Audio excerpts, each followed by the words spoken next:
Alright, there we go. I think everything should be... Oh wait, while I'm thinking of it, there was one thing I wanted to quickly add.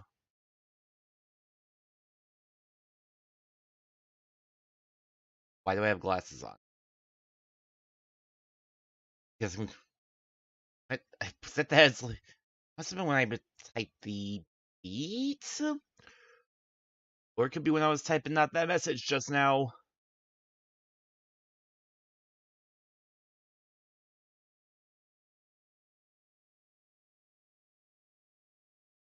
I think I want to quickly see about adding. I just remembered this is the thing I want to add.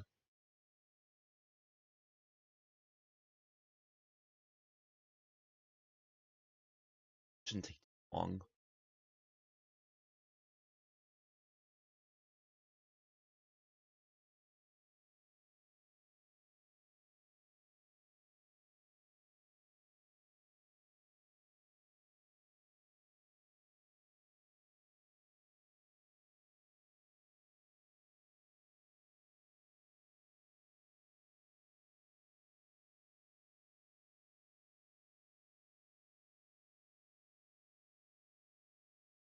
Or you won't appear in... Whatever, I'll remember that I have that when it comes up, hopefully. Wait. That's why.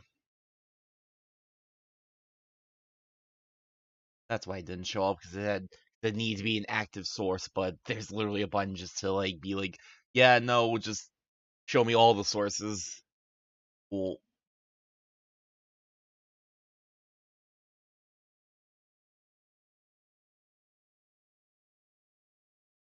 Alright, we're ready. We're ready. Let's actually get the show on the road.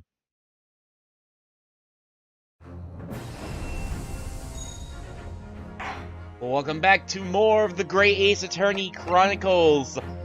Last time we started up case 5. We met up with Gina Lestrade again. We met up with a totally not JoJo character. And most importantly, we started counting stereoscopes. Let's get back to it. I'm excited. Is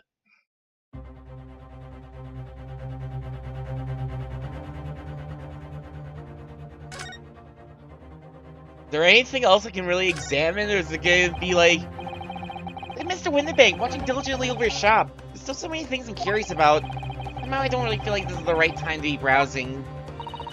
Calming this flock situation must be our first priority. Eggy's great-great-great-grandfather. I thought he confirmed that it was a great-uncle before. I'm fairly certain we can find just the great thing we need among the articles here in the shop. Oh?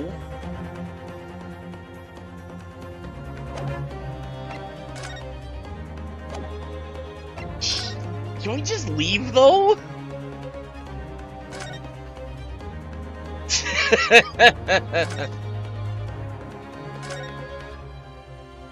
I'll get to you later, Sholmes. Mr. Winterbank is clearly at a loss here. We need to do something about this before he reaches for that revolver of his! Oh no, right, the revolver! We gotta save Mr. Winterbank. Look at those piercing eyes! He's clearly in no mood to talk. We have to do something quickly before this mysterious gentleman flees to fetch the police or something. He's going to hit us with his hamon! Wow, Miss Lestrade is really looking daggers at that mysterious gentleman. Gentleman is the word we'll use for him, I guess. You need to do something to calm things down before she loses control and attacks him again. Can we just watch the violence unfold? Like, he may look like a JoJo character, but honestly, I think Lestrade could take him, especially with a smoke grenade gun. Sholmes! Mr. Sholmes? Fight, fight, fight! Why are you examining with such keen interest there? As you enjoy a bar of caramel, I see. You eating caramel? Give me some. Oh. Found me at last, Mr. Naruhodo. Sorry? After that young pickpocket sent me on my way, I was forced to lurk in the shadows. Cruelly ostracized as the rest of you partook in the jovial atmosphere of fellowship. Nothing to occupy my mind, but I was too ashamed to let society see what my downfall had done to me. Feigning mock interest, I pretended to examine the tedious trinkets of the place. While you shrewdly observed, among and the only friend I have left, the 7% solution. Oh, give me some! Pray, you claim to understand the depths of my despair, Mr. Naruhodo, but how could you? I was so lonely, so desperately lonely. Then why didn't you rejoin the conversation? It took over bad to worse here, you know.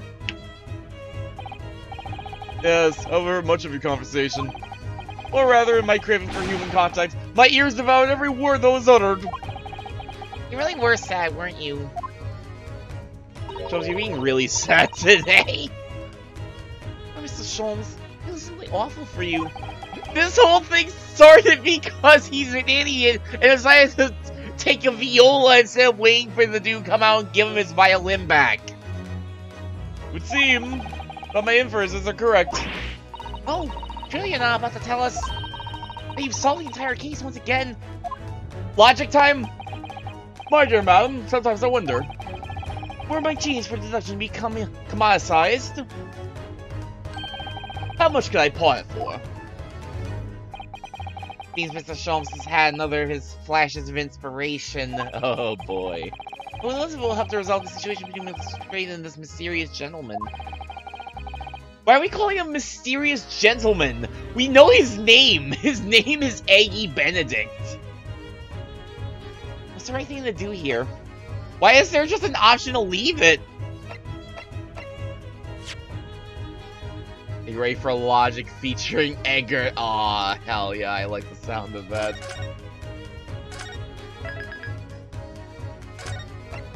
So I know I'm gonna stop after. So I know I'm gonna save after I'm out, but I really am genuinely curious if there's gonna be something different if we just like leave it, or if this is just game being like, oh yeah, here's an option. It doesn't matter when wait, because you gotta pick the other one anyway, but you can pick that.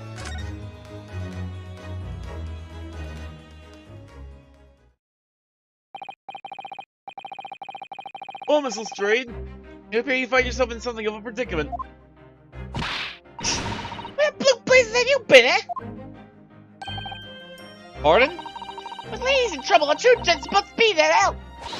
Get away! Not an hour later! Harsh. And who, pray tell, are you? Mr. Edgar Benedict, you have, in my eyes, a veritable encyclopedic array of curiosities about your person. Nevertheless, there are two immovable conclusions I have drawn. I beg your pardon. The first is this. The true reason for your visit to pawnbrokery today is something you have not yet revealed. And the second is this. A considerable crime is in contemplation. One you will orchestrate with intent to steal a vast sum of money. Well, Mr. Benedict, what say you to my deductions? Oh. Turn this way as a hard-boiled egg! Oh man, we gonna really drill home the egg shit. We've seen that once again. Mr. Sholmes has made a flawless deduction. Flawless! Without fault! Just who do you think you are, sir? Ah yes, as I hoped. That's precisely the pained expression I was looking for.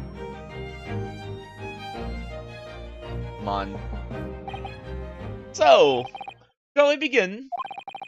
Time has come for yet another Herlock Sholmes Logic and Reasoning Spectacular! Game's foot. Topic 1, Mystery Man's aim. First of all, we must ask ourselves on what business you ventured in this pawnbrokery today. You claim to have followed this pickpocket here, having had the redemption ticket stolen from you on the street. But that is most certainly a lie. The real truth is something quite different. Oh. When did you have that? As real by that which you hold in your hand. Yes, what brought you to this shop in the first place is the staff recruitment flyer! He wants to work here. Piece of paper in your hand is a staff wanted advertisement from this very shop. Yet even the most unobservant would soon realize that a man of your appearance has no need of such an employee. In other words, there is some ulterior motive for your actions. Oh. You want a job? Oh shit. He wants a job! Oh, thank you. The cane which you unwillingly clutch to your person exhibits an incontrovertible contradiction. What sort of rot? I've had this cane for years. AG? Contradiction of which I speak is, of course, the missing ferrule! The end of any walking cane would be terminated with a metal ferrule to protect the wooden tip. And your detailed analysis shows the wooden tip of the stick to be utterly bare. Therefore, there's only one conclusion. The rod that you hold in your hand, which appears to be a walking cane, is in fact no cane at all.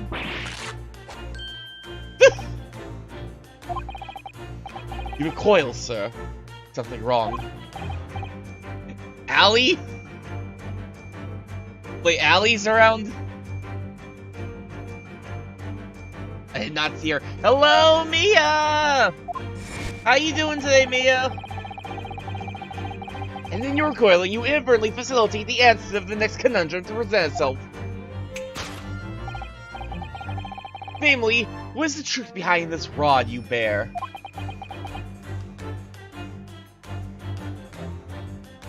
I'm doing good. I'm doing very good. Nice to see you today, Mia. Yes, your reaction betrays the truth.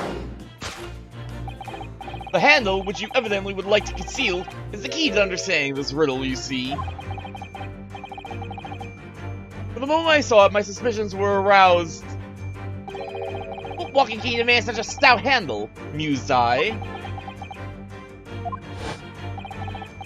Of course, as I said, this is no walking cane. No, that rod. Oh. Is the broken handle of a shovel! What? Are you insane? And now, having determined this undeniable truth, the conclusion is clear. Your true motive for coming here was to take employment in this establishment in order to excavate the ground beneath the premises. He's working here to take up the shop. What calculated crime you have conceived, sir? A wickedly calculated crime. A shovel or is it a spade? That's always the question. Shovel or spade? Guess we'll never know. Now, Mr. Benedict, let's continue. We must expose the details of this elaborate crime you have in the planning. This is utterly absurd. You suggest that I, a gentleman, intend to excavate the ground beneath this pawnbrokery with a broken shovel? What on earth do you propose I could expect to find there? Jesus. Some long-forgotten treasure, I suppose. Say, for such a fanciful theory, what possible reason could I have to do as you say? Oh, but there is ample reason. As you're only too well aware, Mr. Benedict. Ah, and your further glance is more telling than I could have hoped. What? Let's consider what would motivate a man to infiltrate a shop such as this and covertly dig beneath its floor. The answer is revealed by the council notice on the counter to which your eyes were inadvertently drawn. This letter gives notice of public works to be carried out in the local area. According to the enclosed plan of the upcoming sewage works, beneath this shop runs a sewer that adjoins another, one that runs under the bank at the opposite end of the road. This madness has entered the sewers now, has it? excavating the ground beneath our feet, you would gain access to the waterway. That flows in very close proximity to the great vault of the financial institution opposite. He's gonna crawl through the sewers to rob a bank? Is that what you're getting at, Sholmes? What are you? In summary, sir, you devised a masterful plan to pull off an elaborate bank robbery by dint of the underground tunnels. Master plan! Which brings us at last to the final chapter of this lurid scheme.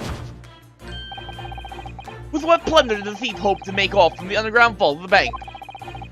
Are you quite serious? Having consulted with Scotland Yard some days ago, I happen to know the answer. Naturally, the answer is no secret to you, is it, Mr. Benedict? I have no idea what you're talking about. Allow me to present a rather interesting piece of evidence. You see, this picture postcard tells us all we need to know. London... Crystal Tower? Postcard, the Great Exhibition. I'm afraid you quite lost me. Oh my god, he's going to rob the Crystal Tower! With his broken shovel. Currently in the final stages of preparation, the Great Exhibition will soon be underway. The government has provided extra funds to complete its centerpiece, the Crystal Tower. Funds that currently sit in the vault of the bank. On the other side of this road. Pardon? Yes, the considerable crime you have been contemplating is the theft of that which sits in the vault of that bank. The special reserve funds for the Great Exhibition. Of course, that's top secret police information, so keep it under your hat, please. Did you just announce the fact that the bank is full of, like, money for a Crystal Tower to a room with a thief in it? This concludes Sherlock Holmes' great deduction of this pawnbrokering puzzle.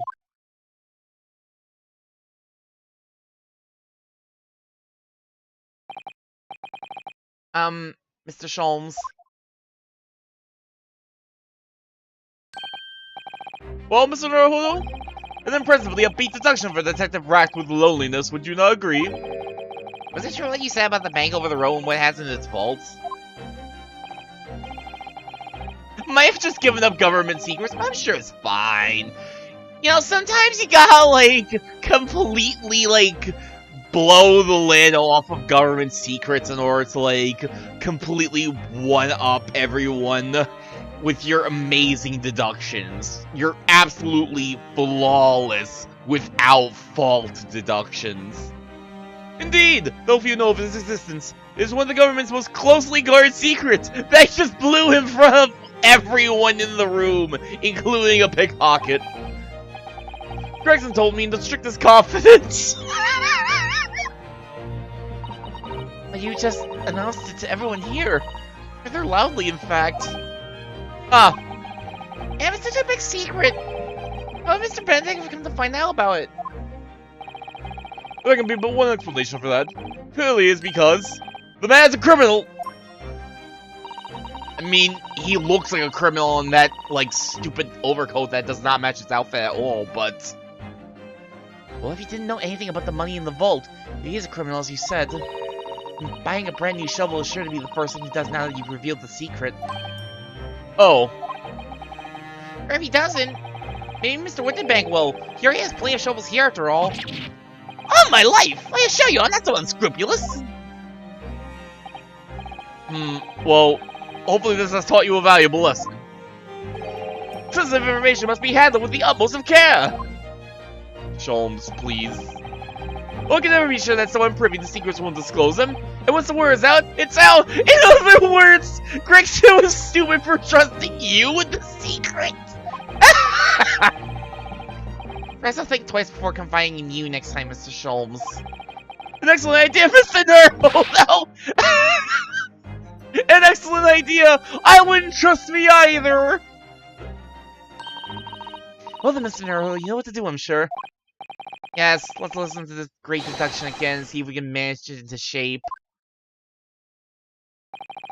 Very well then, let's start once more from the beginning. Of her like Sholmes, magnificent, logic and reasoning spectacular.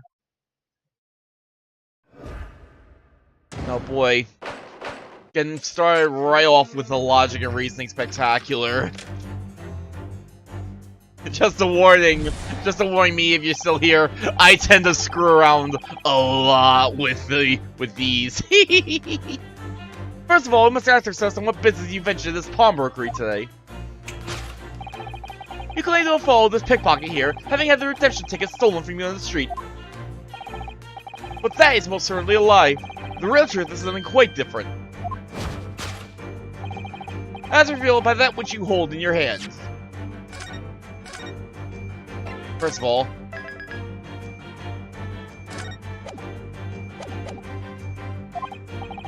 yeah, it's what brought you to the shop in the first place is the staff recruitment flyer. Manji's logic and reason fuck around, you could say. Yeah, pretty much.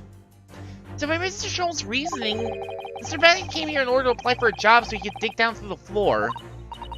Yes, in an attempt to tunnel into the sewers to gain access to the money in the vault of the bank across the road. But he wouldn't get very far with a broken shovel, would he? No, I think it's fair to say his motives lie elsewhere.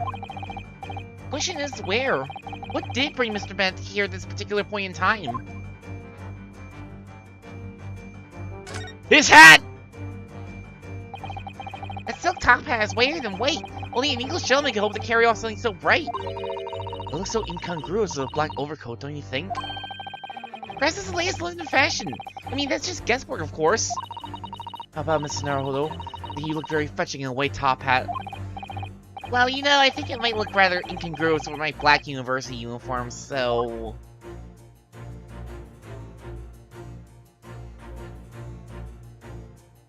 Oh. Oh.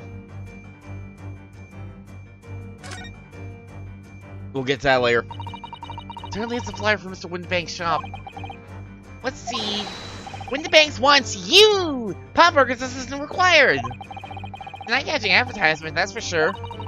I've seen the same flyer up here inside the shop, I think. As Mr. Windibank is always in need of more staff. Mr. Benedict came here to apply for a job? That's just too hard to believe.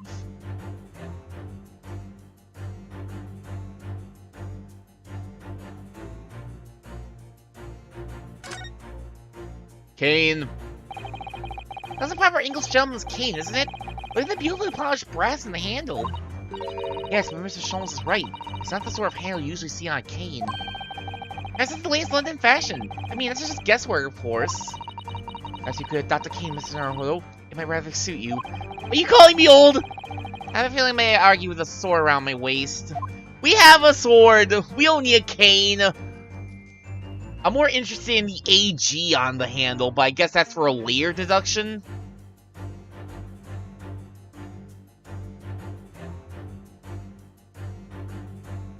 And there's, of course, the obvious scribble writing. Is that supposed to be Gina? Is that supposed to be a picture of Gina? Oh, look at all the scribbled notes in the back of the flyer here. I don't believe it! Wait, hold on. Let me guess. Because I actually have thought about this before.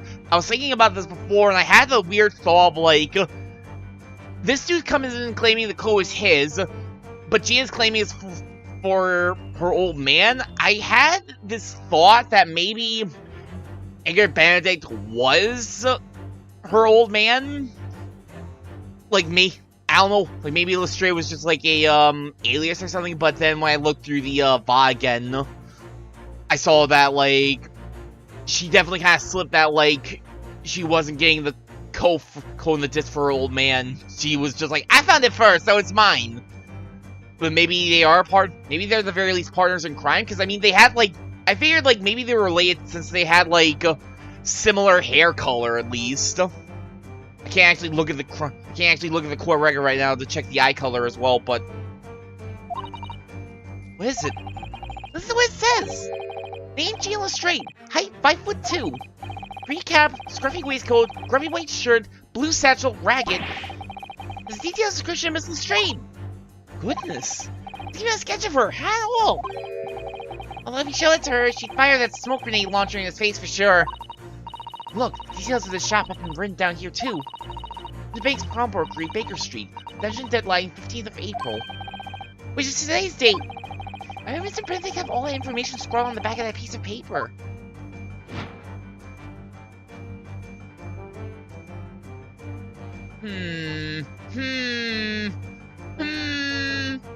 Well, clearly he came here for the hat. Take that!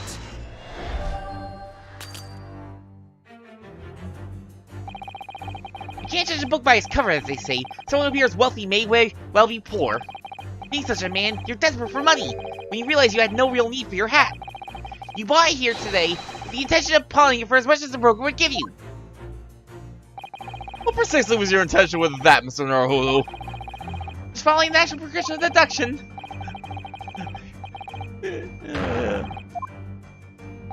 The truth hurts, like this penalty.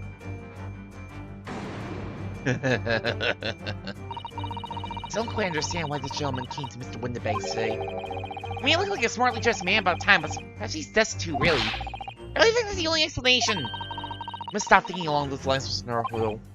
Yes, I suppose you're right. Well, in that case, is there something in this pawn shop that the man was looking for? So closely to see if there's anything about this person that might give us a clue. Do I think the cane will give me anything interesting? How much do I want to screw around is the real question of the day.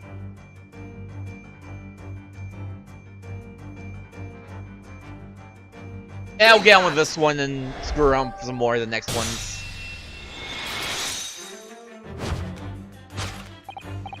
Yes, right into the shop in the first place is the info about Miss Lestrade. Quite so, my dear foe. Appear in the writing and sketch on the reverse of the flyer. Pertains to the pickpocket of Miss Lestrade and to Mr. Windibank's pawnbrokery here. You originally told us that you've merely given chase after Miss Lestrade stole the redemption ticket from you. But that, sir, is a thinly veiled lie. It's the information on the back of the flyer that led you here today. By which I mean, here to Windibank's pawnbrokery, and today, the redemption deadline of that overcoat. So you wait outside for the young girl matching the description you have written down to arrive.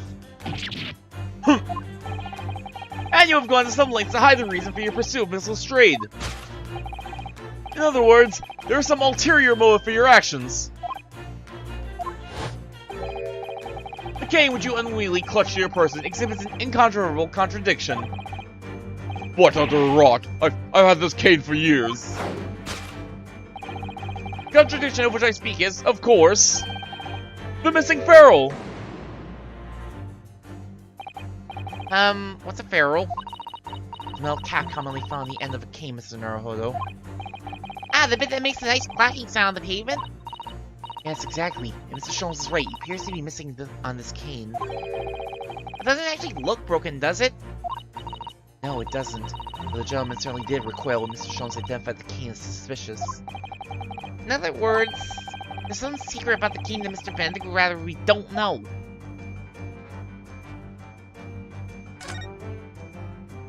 Why can we still look at the hat? As stylish as it is, no doubt, I don't think this white top hat suits the man, do you? No, not at all. The more I look at it, the more something strikes me as suspicious about it. I think perhaps it's not so much that it strikes you as suspicious, but rather that the hat's just striking. I suppose you're probably right. This hat isn't what we're looking for.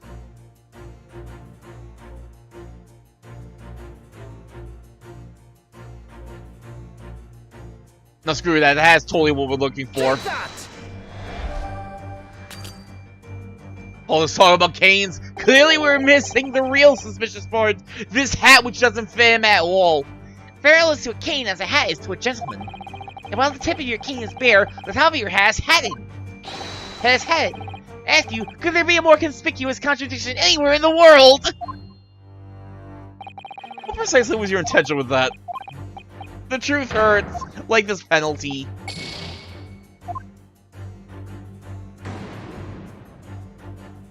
I don't know, I just can't picture it. I mean, a respectable gentleman strolling the streets of London with a shovel in his hand? Sure, it's just that the cane is broken and the pharaoh was lost somewhere. Well, there is one thing of which you can be certain in all this. For all, we saw it with our own eyes. The mention of his cane, Mr. Benedict visibly recoiled.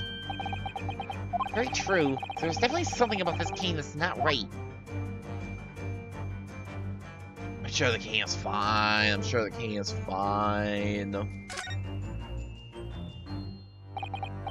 here, Miss Luxaro. There's some letters on the handle. Ah, yes. Those must be initials, I think. The West is customary for people to engrave their belongings to the first letters of their names. So Herlock Jones would be HS, you mean? That's right. The initials of that cane, obviously. Oh. AG? Why does it feel as though that's not quite right? We found the truth. His name is Edgar, but starts with an A. Damn. He got us good. You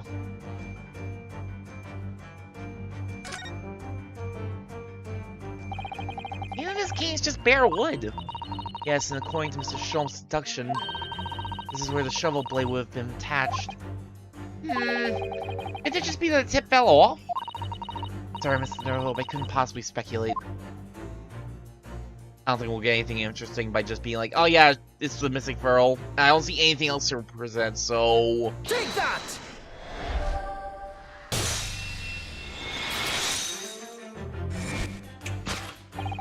Contradiction of which I speak is, of course, the initialing. A most astute observation. Wouldn't you say, Mr. Edgar Benedict? We are led to believe, sir, that your initials are EB. You're the most possessive manner you have in your grasp a king bearing the initials AG. An uncontrovertible contradiction indeed. Would you not agree? No, you're wrong. This cane isn't. Then before you'd had that cane for years. So don't try to tell us that you just borrowed it from a friend or found it in the park. In short, though you hold yourself to be a gentleman, you have withheld your true name. I thought I heard something rip. You recoil, sir. Is something wrong? And in your recoiling, you inadvertently facilitate the answer of the next conundrum to present itself. Namely, what is the truth behind this rod you bear?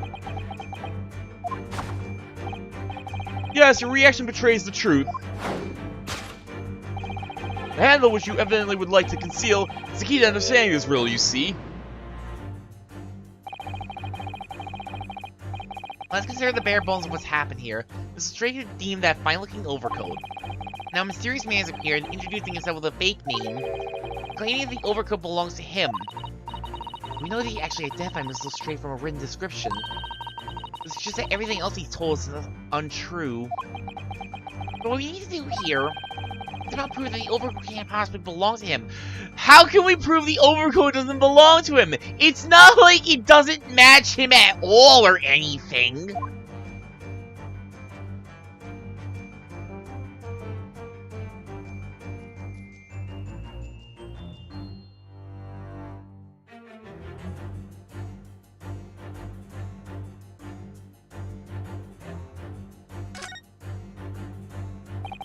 I've been looking closely at this hat for some time now, and it suddenly occurred to me that bright white top hat like that might be just the hat for me. You like it, do you? I think I do. Don't I? Well, in that case, you can see if there isn't something similar among Mr. Windybank's forfeited item. After we've concluded our investigation, I will Susawa take down you, Mr. Naruhodo. You must focus on the task at hand at the moment. Seriously, it's a hat.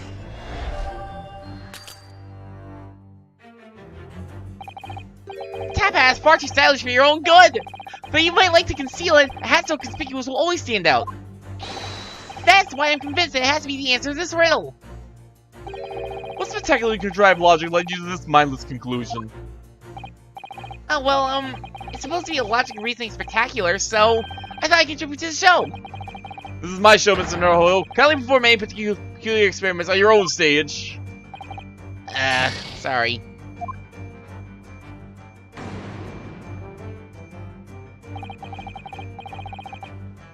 it's white all over but for his overcoat. It's almost reason enough to say it doesn't belong to him, isn't it? I'm sure the gentleman's wardrobe isn't exclusively white, Mr. Naruhodo. Well, mine's exclusively black! I think perhaps we should go shopping together. There's no doubt about it. That black overcoat doesn't suit Mr. Benedict at all. But we need a more tangible way of proving it. Oh wow, split seam. Oh, the seam of the shoulder there is coming apart, look. So it is! You know, a moment ago when Mr. Benedict was surprised by something that was said, I heard him make a rather strange noise. It sounded a bit like a tiny growl. Now I think it was probably the sound of the seam ripping open. If you look closely, it does seem to be a very tight fit. These are stretched bursting, and he wouldn't have a hole fastening at the front. If you were to run around in it, I'm sure the whole thing would fall apart. I'd like to see. So? Sorry? So how can we make Mr. Benedict run around? He's really giving this some thought.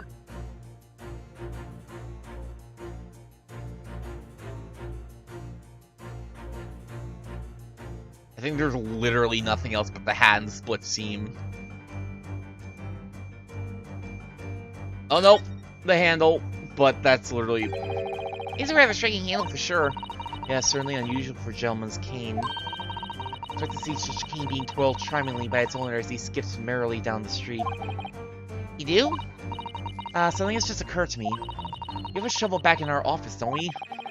It's a spade, Susato! Yes, you're right. Its hand is exactly the same shape as the cane's. Here we go. Now I'm starting to wonder if it's not actually a cane at all, but a spade. The show's deductions are curiously compelling, aren't they?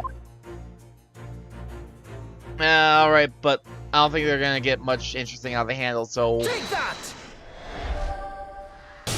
Wait, maybe I should have done it anyway, just see if they're like, is this a spade or is this a shovel again? Damn it!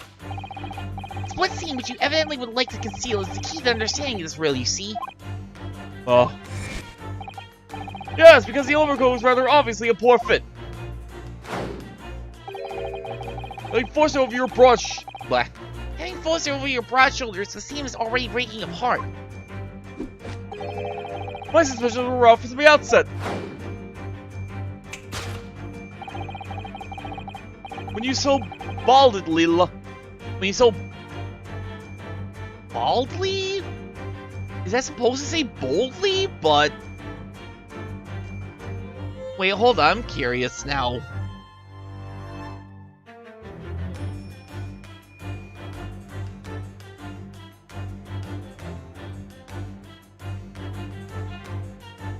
Bald.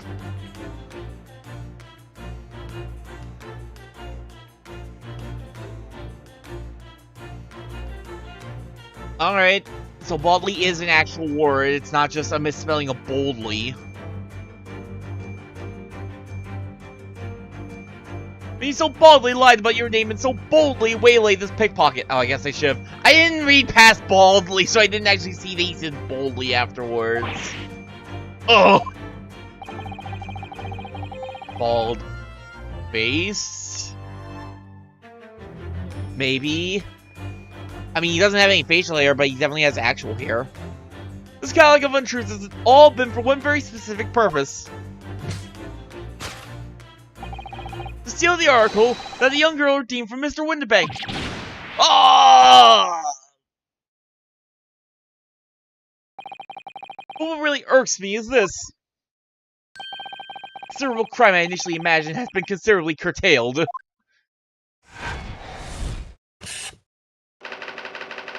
Gone with the redeemed item.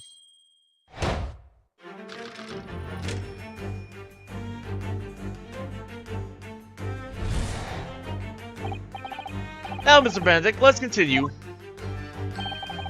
We must expose the details of this elaborate crime you have been planning. This is utterly absurd. This is just that I, a gentleman, designed a wheeze to filch some hardly... Blah blah blah blah blah blah blah blah blah blah. Hold on. This is just that I, a gentleman, designed a wheeze to filch some hardly article of pottage. Having forgotten that I redeemed the article in the proper manner using the watchword. This stupid pose. That's a stupid little shuffle. Had I not been the one to deposit in the first place? How could I possibly have known the relevant details? Mr. Pa, don't you speak your languages at me. Don't you speak tongues. Oh, but the watchword can be discovered. As you are only too well aware, Mr. Benedict. Huh? And your first glance is more telling than I could have hoped. What? Let's consider how one might come to learn a secret watchword relating to the pawn property of another. The method is revealed by the council notice on the counter which your eyes were inadvertently drawn.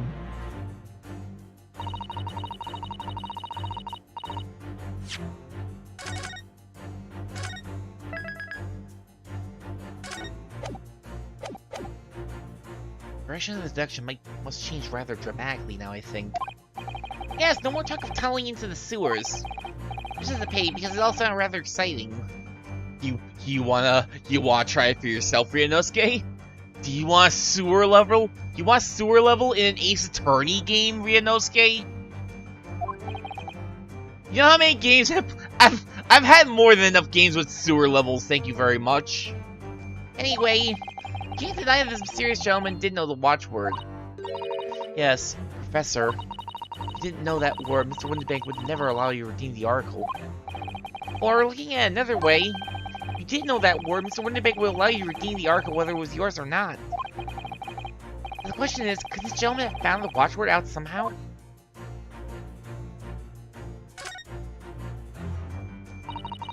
Baker Street Works is the title. Yes, it does mention sewerage works, as Mr. Sholmes said. Oh! Specifically mentions that tonight's sale at the confectionery shop in the corner won't be affected. Case solving first, confectionery later, Mr. Naruto. There will be confectionery, but we need to solve this first. Ah, curse my overly expressive face. How do you get, like, ooh, there's a confectionery I want to go to from your face? Old lamp, break it. This looks to be quite an old lamp. It's obviously been well looked after, and there's oil in it too. In other words, it's still in use. Yes, it would appear so. As for how it could be related to Mr. Benedict knowing the watchword for the pawned article, no idea. That makes two of us. This lamp told them, scoundrel. I see a picture of a dog. I want to look at the picture of the dog. It's not relevant at all, but look. Look, you just have to follow your heart sometimes. There's a revolver. This is Mr. Winterbank's gun. Yes, loaded with only one bullet, he said. It appears that being a pawnbroker is a very life-or-death profession. That might just be this particular establishment. Nah, that's all pawnbrokers, didn't you know?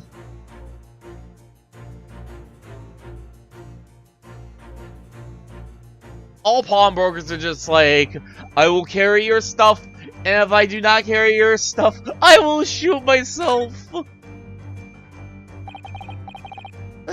Look at this, Mr. Sato. Ah, appears to be a memo that Mr. Winterbank has scribbled to himself. Let's see, what does it say? Oh, Professor.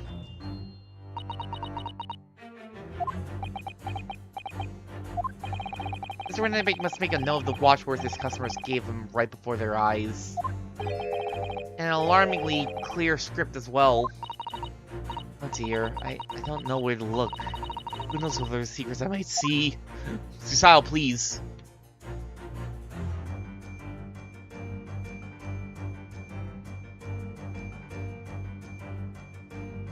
Lamp told him. Take that! How could you, Lampert? This lamp may be old, but it's in tip-top condition, and it's been polished until it gleams. Disgusting. Somehow, by inexplicable physical phenomena, the watchword was reflected in the glass chimney. And you read it with your superhuman eyesight! It's the only logical explanation!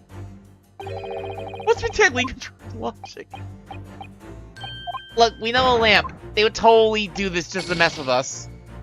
They're a scoundrel like that. The question is if Benedict used some wheeze or other to find out the watchword. Let's think. He only appeared in the shop after Miss Lestrade redeemed the overcoat. He certainly couldn't have overheard Miss Lestrade saying the watchword. You can only have discovered it from something on this countertop. Sounds like I need to have another look and examine things more closely this time. Alright, fine, the lamp didn't tell him. The gun told him. Take that!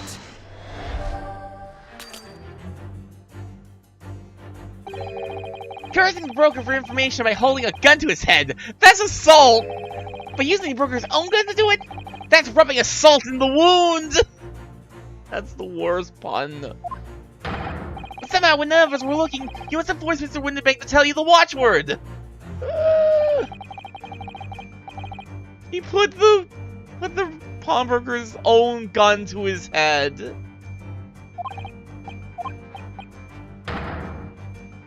Alright. Let's reload. Wait. Just out of sheer curiosity, I'm sure it won't be any different from the usual. Oh yeah, you failed out, but...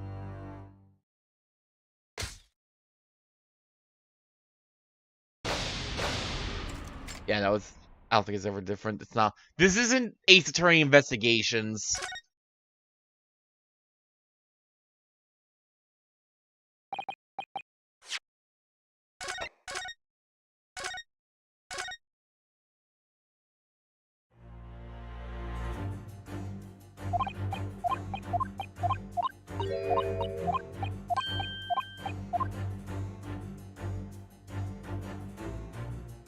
Take that! You just read the note somehow, I guess. The method is revealed by the note laying on the counter, which your eyes were inadvertently drawn. Yes, the broker here follows the same procedure whenever their customer comes to redeem an article. He asks the customer for the watchword and notes down the response earned on a notelet he has to hand. Then he consults his ledger and confirms whether or not the watchword matches that of the article in question. I would expect nothing less of a diligent pawnbroker. But diligence clearly has its disadvantages. What are you talking about? It is increasingly apparent that you were present in this shop before your accusation against Miss Lestrade.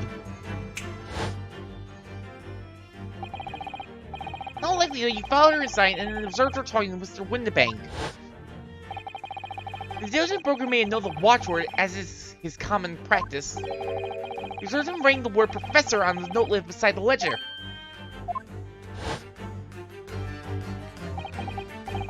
That, sir, was the master plan you devised to steal the pawn article from the young Miss Lestrade. Master plan? Let's do a spin. Which brings us at last to the final chapter of this lurid scheme. Why would you go to such lengths to redeem that particular article from this pawnbroker? Are you quite serious? For an ill-fitting overcoat hardly seems to justify the effort, much less a worthless music box disc. But naturally, you had very good reason to make them yours, didn't you, Mr. Benedict? I have no idea what you're talking about. Allow me to present a rather interesting piece of evidence. You see, this picture postcard tells us all we need to know. The articles we're talking about are the overcoat and the music box disc that was in one of the pockets. Which, according to Mr. Winterbank, isn't even worth a penny. But this man went to such lengths to steal them. Why? I wonder if perhaps we already have the evidence we need to explain Mr. Naruhodo?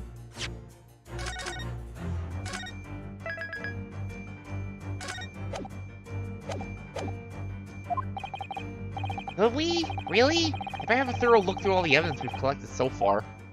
What evidence? We actually getting to look. Oh, I never actually looked at this before, did I? There are little bumps in the disc. They're so tiny. Yes, the protrusions are called pins, and they plug the teeth of the comb to make notes. Just on the edge, there's a small amount of blood. Yes, the blood of the mysterious Mr. Eggert Benedict. When Miss Lestrade tried to grab the disc from him, the pin scratched his fingers, it seems. Like when you're grating some daikon rash and accidentally catch your finger. Oh. Ouch! Just thinking about it hurts. It puts me off eating rash. Oh? McGilded? Oh, there's a little scrap of paper stuck on the reverse side of the disc. Look. A scribbled word or two. Looks like somebody's name. McGilded. McGilded? Couldn't be! It is, Mr. Naruhodo. Name I shall never forget for as long as I live. Why? Why is his name on this? Note this used to play music in a mechanical music box. On the reverse side is a note that reads, for McGilded.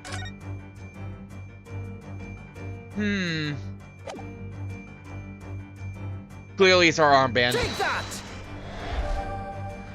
One last time. Then we'll move on. Oh, I forgot that the evidence... I forgot that the evidence doesn't get you any, like, special, I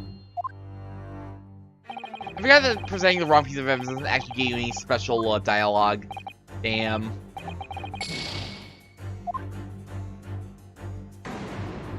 Turn of Willy Wonka. His chocolate factory lives on. His chocolate debt factory lives on. Benedict used some fairly high-handed measures to try to get his hands on the overcoat and the disc. Certainly doesn't want either for their monetary value, though. Still, there must be a value somehow, to someone. This is the last piece of this puzzle. Or have another look through the evidence and see if there are any clues hiding. Take that!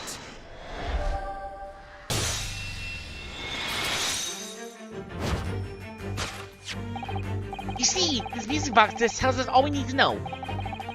What's that on the back? It reads, for McGilded. Oh.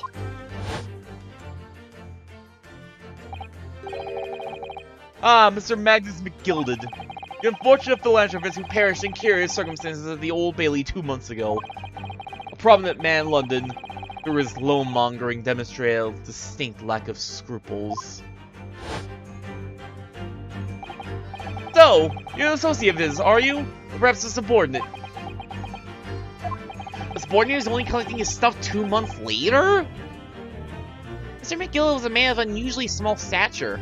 In fact, he was precisely the right size for that overcoat that you squeezed yourself into. Ugh. Your true identity remains shrouded in mystery, Mr. Eggert Benedict. The final conclusion here is crystal clear. The reason you came to this pawnbrokery today...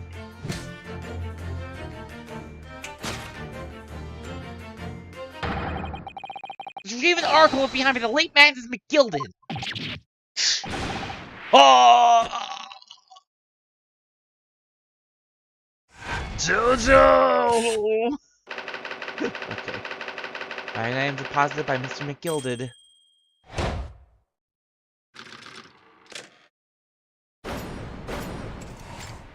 Deduction complete with only one penalty to spare. Elementary.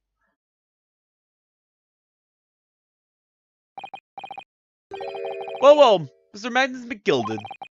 Not a name I expected to hear in these circumstances.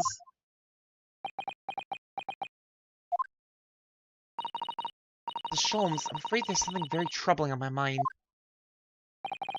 Right tell, Mr. Sato. Well, according to what Mr. Windenbank told us earlier, today was the final day in which the code could be redeemed, was it not? Yes, ma'am, that's correct. Today would be precisely 2 months since it was first deposited. Oh, right. 2 months was the, 2 months was the cutoff date.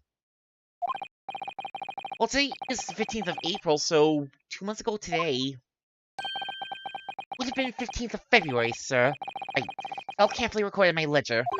Maybe be a bit more discretionary about it. Positive 10:30 p.m., I see. What? But that's just... Yes, 15th of February. Precisely the day in which the omnibus murder took place. 10:30 in the evening. Precisely the time in which the terrible events were unfolding. Suggestive is not the word. We've seen the matter is entirely beyond coincidence.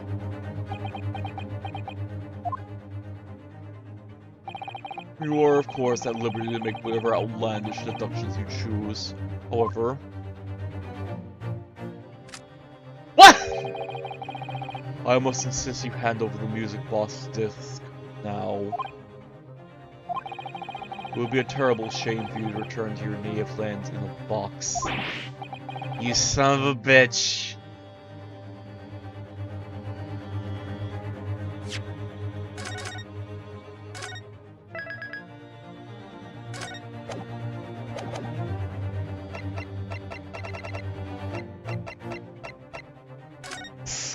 you! There's some things a man must protect at all costs. This may well be one of those things. I won't get shot for this disc! Again, it may not. Hold it! Why do you get your own hold it? Excuse me? Mr. Winterbank! This is my shop. I can't allow any harm to come to my customers. Is that what happened? I should have to take my own life. Winterbank, no! Mr. Winterbank, no! Alright, that's enough. Gregson! Inspector Gregson! Inspector? That's right, Sunshine. The alarm was raised on one of our designated emergency lines. So we got here as fast as we could. Now, what's all this about, eh? Oh, praise be! You're here at last! I was moments away from forfeiting my own life and my ability to own establishment. We need to do something. Mr. Winterbank, are there any therapists in 1900s London, just out of sheer curiosity?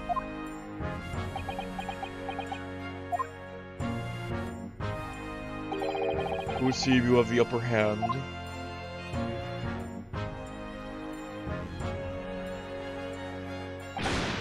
Right, you have got some explaining to do. I don't appreciate being bothered with some petty argy-bargy.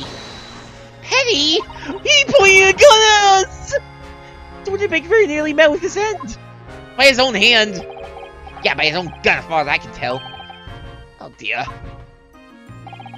The whole of Britain could meet with its end if I don't get to the bottom of the case I'm supposed to be working on. Therapy? What's that? We've never heard of therapy here. What? When is this the case, Inspector? Very no detail, Gregson. I may have said a little too much. No matter, it's nothing to do with you lot. Anyway, sir, you're gonna have to come with me down to the station. Well, of course, Inspector.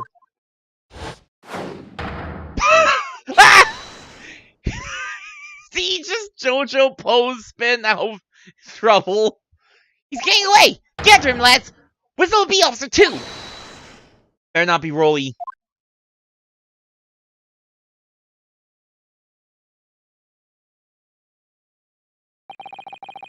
There's been a spate of thefts at pawn shops around here recently. We've fitted emergency buttons underneath the counters for brokers to let us know when there's trouble. The JoJo pose escape plan. The most devious and cunning and masterful escape strategy of them all. He literally did the Joseph Joestar technique. I'm not gonna repeat it because it sounds a little too close to a word that I'm not allowed to say, but... Oh, Inspector, I was very worried there for a while. Very worried indeed. Now then, Mr. Permanently in mourning. Oh, yes? Are you taking that whatever it is of McGilda's down to the yard? Thank you very much. So hand it over. Oh, yes, of course. No, don't give it to him. It's mine, that is. Mine. I'm sorry, miss.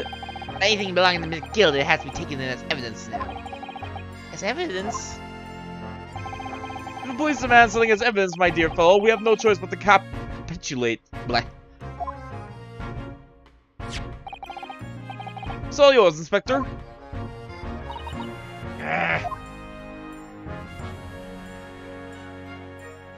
But now that makes me wonder if Gina was also... Because, like, Gina was in McGillis's employ, it seems, at least for a short while. I wonder if she was also supposed to be responsible for, retrieving the Cohen disc.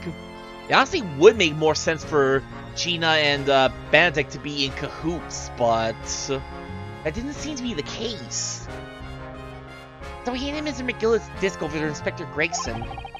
We're summarily turfed out in the shop and onto the street.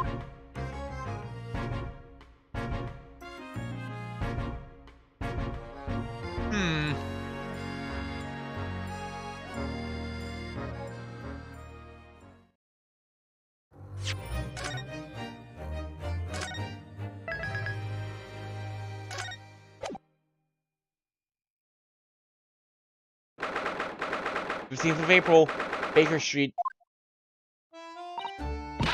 See? That's why I hate grown-ups! You still got the code at the end! All I do is feed you a pack of lies and take stuff from you. Oh really, Mr. Strayed? Tell me, is that overcoat keeping you warm? What? Oh my, surely you were given that. Yeah, the Z let me keep it, and I looked back at him for long enough. He went through the pockets and then said, "Go on then, have it," before telling me to scarf her. Always pays off giving people a look like you ate them. I can't help feeling that it's going to get you into some serious trouble one day. I'm fully expecting Gina to appear in the second game, especially after finding out that Lestrade was apparently a character from the actual Sherlock Holmes stories. What I really want was that nice shiny disc, mind. Music box disc? What Mr. Winterbank said was practically worthless. I think I'm gonna go and have another bash. Give him a long, hard stare. I think not, Miss Lestrade. We shan't enter Mr. Winterbanks again today. Why not? That's not fair. Can't be held nor afraid. Police are investigating the scene now, taking a statement from Mr. Winterbank. But it's this mine! I had the ticket for this coat and it was in the coat's pocket. And it should be something else after. There should be something else, no. That's what that rotten coat said, ain't it? Yes, he did mention something about another article, didn't he? Well, and that's mine too! Whatever it is! Now she's really pushing her luck.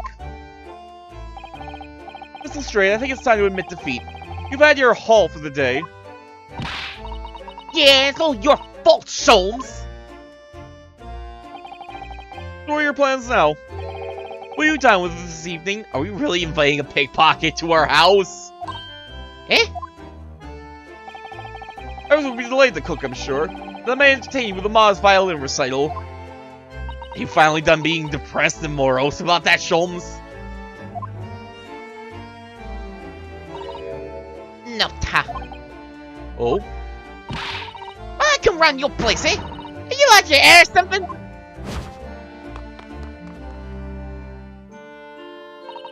Oh dear, he's gone. Having reviled me quite unnecessarily, I might add.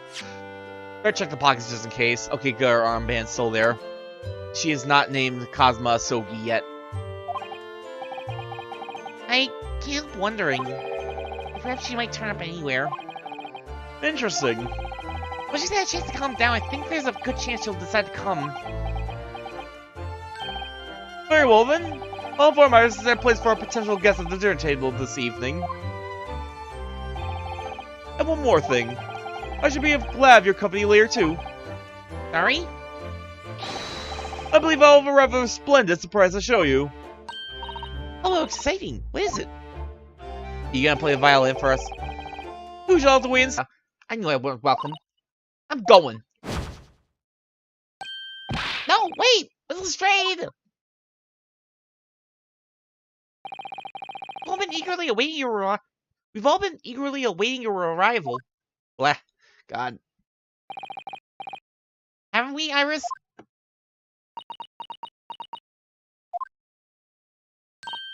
Oh yes, just wait there, Guinea. We'll have everything ready in a jiffy. Come along, Susie. Right, of course. Giselle, you sure you want to trust yourself in the care of a mad inventor? It's a pleasure to see you here, Miss Lestrade. Please make yourself at home. Don't stand at the door, my dear girl. Come along in. What say you to some Mendelssohn? I will take no for an answer. Meddlesome, is it then?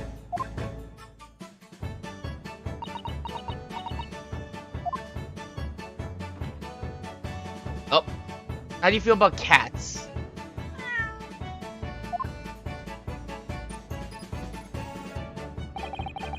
That evening, Iris prepared us all a meal that was even more delicious than usual. The Jones' violin performance was in no way meddlesome. And Gina, as we came to call her, taught us all how to steal things from one another without being noticed.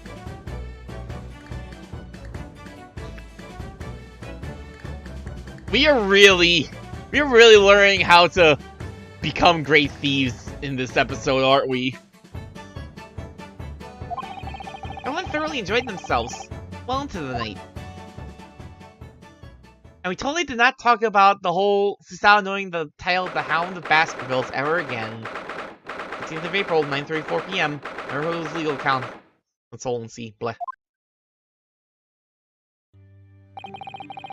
That was a very enjoyable evening, wasn't it? Oh yes, Iris' cooking was truly divine. I feel as though I can still hear the enchanting strains of Mr. Sholmes' violin even now. He's probably still playing it. First of all, I can see the glasses from his lordship's face next time we're in court! Yes! Just steal the glasses off the judge. That'll help our case. Oh, son, can I consult with you about something, I wonder? What's the matter, son? It's about the telegram I received. Ah! Was I right for thing this morning, I suppose? I've been summoned. What? Summoned? What do you mean? Telegram was from the Lord Chief Justice's office. Lord Strongheart has asked to see me. Why does Lord Strongheart want you specifically? Lord Chief Justice? When? Tomorrow morning. What? Then we have to start preparing at once! Oh, no, that won't be necessary, Naruto-san. I've been summoned alone. Alone? What on earth for? I have no idea. I shall find out tomorrow. What's all this about?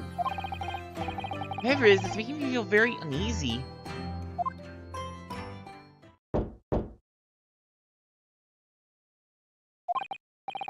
Oh, who could that be, I wonder? Good evening, friends! Ah, Iris, hello again.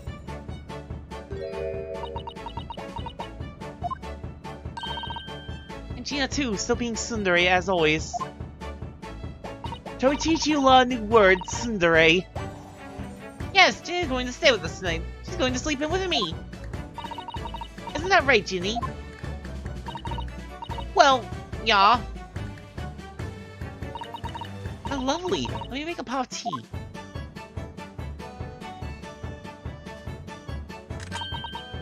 You know, I've learned so much today. Oh, what in particular? All those things Ginny told us. Wasn't it wonderful? Ah, you mean all those pickpocketing techniques? We had fun trying them out on each other, didn't we? I think I'm going to the national town. I can earn a living from it. You'll earn your living being a thief? You might be getting ahead of yourself a little there. Forget invention! Thieving is where it's at for living! So, what brings you up to our humble quarters at this late hour? Well, you see, I came to return this. What? Wait, what? That's mine! Oh my, how did you... Don't steal Kazuma's armband from me! How else am I going to show people I'm Kazuma Asogi? I told you, didn't I? I have a natural talent for it. Oh yes, I've forgotten. Iris literally is a child genius. But anyway, here. You can have it back. Not that I really understand why you wear it, though. Ah, thank you. Alright then, good night. Yes, good night.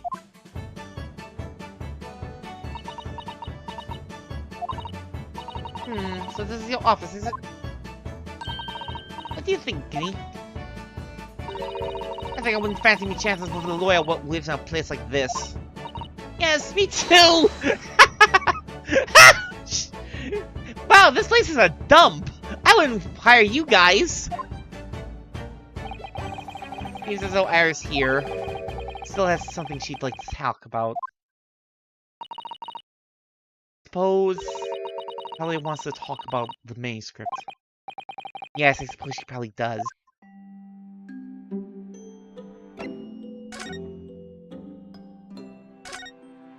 Make us tea first. Bruno, what are you doing? Look, I'm not gonna steal nothing, alright? It's all junk anyway. Charming. I should engage our guests in conversation, really. But tea! Gina! Iris, don't you want to talk about if this is a spade or a shovel? Come on. How about this? Do you think it's a ladder or a step ladder? No.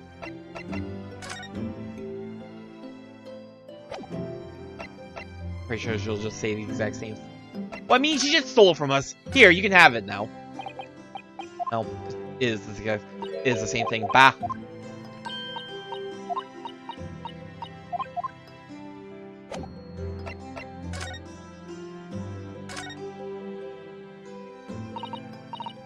Iris, I suppose you're hoping to talk about the manuscript, aren't you? Aren't you going to tell me? So sorry. I need a little more time. Please. Alright, I understand. I hope I haven't made you feel awkward. Oh no, not at all, Iris. Not at all. I don't know what this is all about, really, but... The story you made up, is it, Iris? This mental script or whatever you call it? It's not exactly a story that I made up. It's something I read in Daddy's diaries. Daddy's... That's right. Don't suppose I've mentioned it to you before, Guinea, but... My daddy was Hurley's assistant once. His partner. Eh? They solved all sorts of strange and mysterious cases together. Is that right, mister? Apparently so. I was as surprised as you are, though. Daddy wrote all the details of every single case down, you see, in his diaries. If I study them and write my stories based on what actually happened. So, where's your old man now, then? He had to go away on urgent business before we land. He'll be gone a very long time. So, I've never really met him. Oh, right. Come to think of it. I don't know anything about Gina's parents either. Perhaps we should ask her.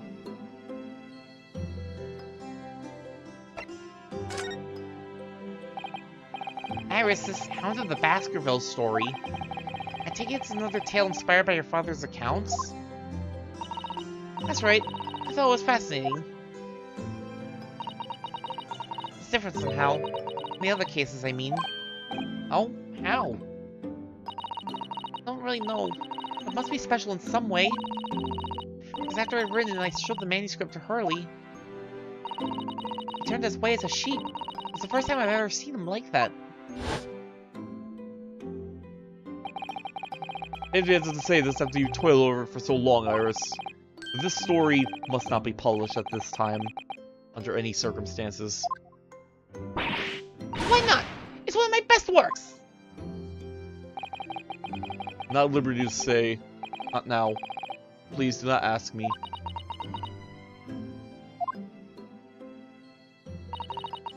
Alright then, I won't. I do solemnly swear that I will explain everything one day, Iris, when the time is right. That has the manuscript key to be with Mr. Windibank, isn't it? Yes. I always said it had to be somewhere very safe. That really gives my goat, that does! It's treating like a child! It's mean, that's what it is! Keeping secrets like that! I'm sure Mr. Jones isn't trying to be mean. Eh? You say he wasn't at liberty to talk about it. I'm sure there must have been a very good reason. I think so too. You are too trusting for your own good. You can't keep pulling the wool over my eyes. Chills is lying to Iris. I bet my life on it. What? Hurley's lying to me?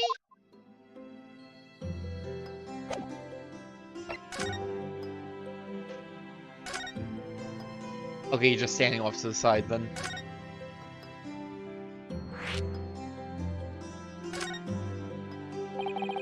I realize I don't know anything about your parents, Gina. I ain't got any, have I? Never did have. Oh. Look, the East End's full of orphans like me. No one wants nothing to do with us from the minute we were born. Not even our mums. But we all stick together. You're the ones look after the little ones and make sure they get by. That's why you're a pickpocket. Pickpocket with a heart of gold, stealing for the sake of others. Or not. Nah, that was my life. I love it. I get a kick out of it every time I lift some pompous idiot's purse. And that's how we all afford to eat. I'm like Robin Hood, ain't I? That's how I see it. Gina? I do think about it sometimes. What'd be like to have parents, I mean. I always thought I'd make everything right. I haven't listened to what Iris just said. Sounds like having parents ain't all easy either. Oh. I mean, if you know you never had them, you don't feel like you always wanted to meet them. It's true. I do want to see Daddy so much. Oh, Iris.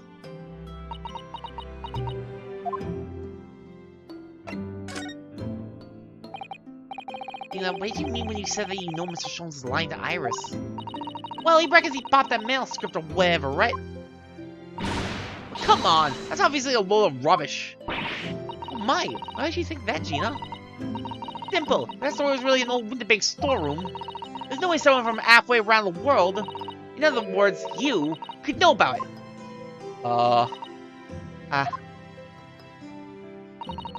Sorry, Iris, but if you ask me, he sold it. I'm not telling you. But he really would never do something like that. I'm sure of it. Ha! Grounds do a lot worse than that, believe me. Fat-faced liars, the law of them. You just ain't realized it yet.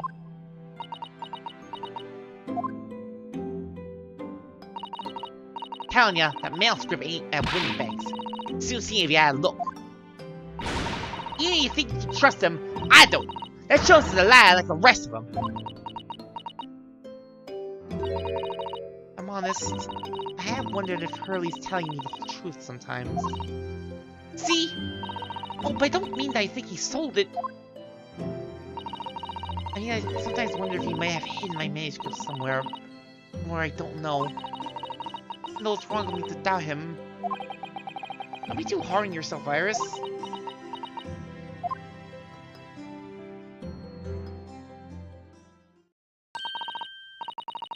Oh my goodness, look at the time. How long, Ginny? You go back downstairs. Yeah, alright. Please, don't mention any of this to Hurley, will you? No, of course not. Good night then, Iris. Good night, Gina. You must let me make breakfast for you tomorrow morning. I insist. Oh, yes, please. I can't wait, Susie. Good night, then.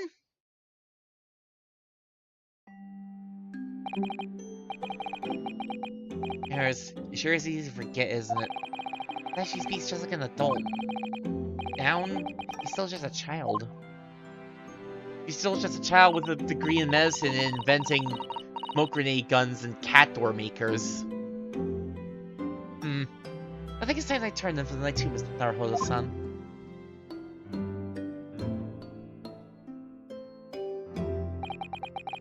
John H. Wilson, Iris' father, but also the name of the murdered visiting professor at Yume University. Can't be a mere coincidence. There's something deeper going on.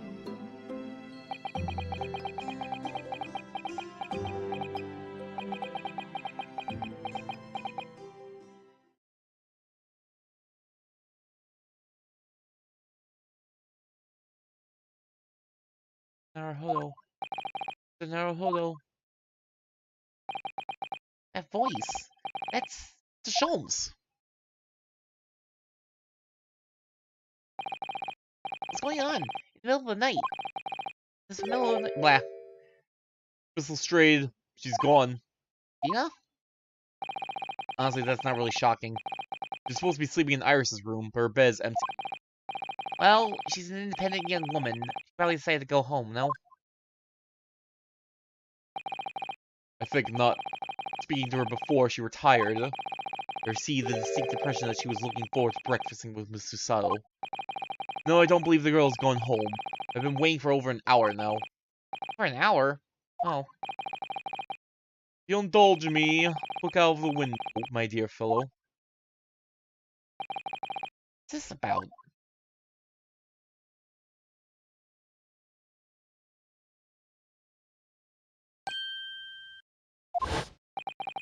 Wait a minute. Why is there a light on at this time of night? That's Mr. Winterbank's pawnbrokery. The Winterbanks? Oh no! Manuscript. Simple. That store was really an old Winterbank storeroom. There's no way someone from halfway around the world, in other words, you, could know about it. Sorry, Iris, but if you ask me, he sold it. Not telling you. Gina's gone. It seems you have some knowledge of the situation, Mr. Naruhodo. Sorry? Oh, no. No, not really. Well, anyway, we must investigate. At once. Huh? It's a saddle.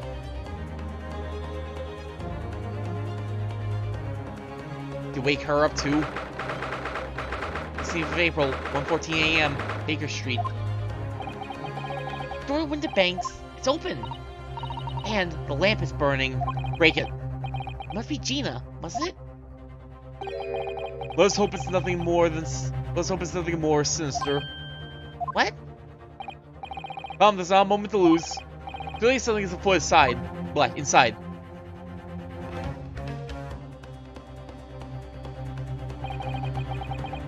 The calendar! Something... Wait, what's the calendar always... It looks like it's like sticking through a frame. I don't remember it looking like that before.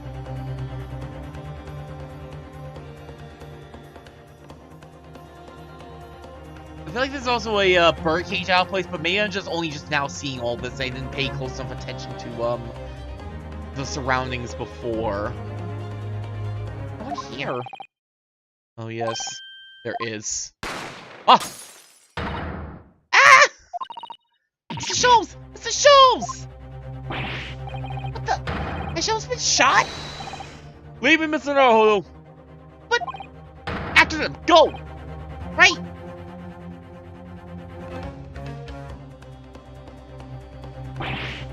Blast! Lost them! Oh no, why are we here? Huh? No, I was just raised from this pawnbroker store, sir. Would you know something about that? Officer, come with me! My friend, Mr. Schultz, has been shot! Shot? Policeman close behind me. I ran back to the window bank.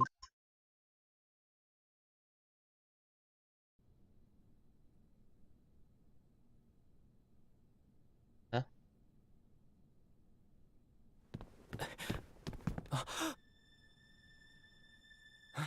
Mr. Sholmes! Mr. Naruhodo. How bad is it? Never mind me, but there's much at stake. Behind that door. In the storeroom.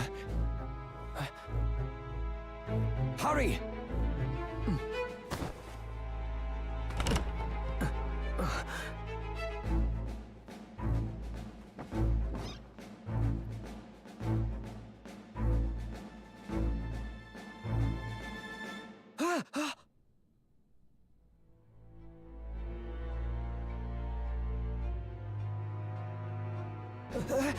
It's Gina!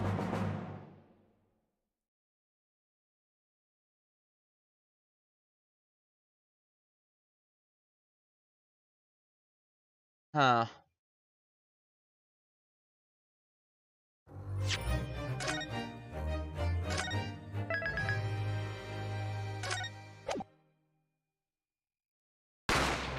Bang! Bang, bang! Ah! Gina did murder, damn. Can't believe Gina would do this. Bill register home. After him, go! And that door in the storeroom. Hurry!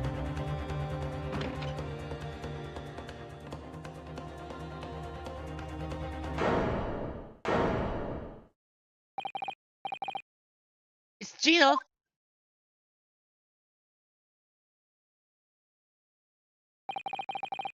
At that moment, when the bank's pawnbrokery became a crime scene, everything that followed happened in a whirlwind of activity. Well, the police, preliminary investigation of the scene, the questioning. Just before dawn, before I was allowed back to my lodgings at 221 Baker Street. 221B, whatever.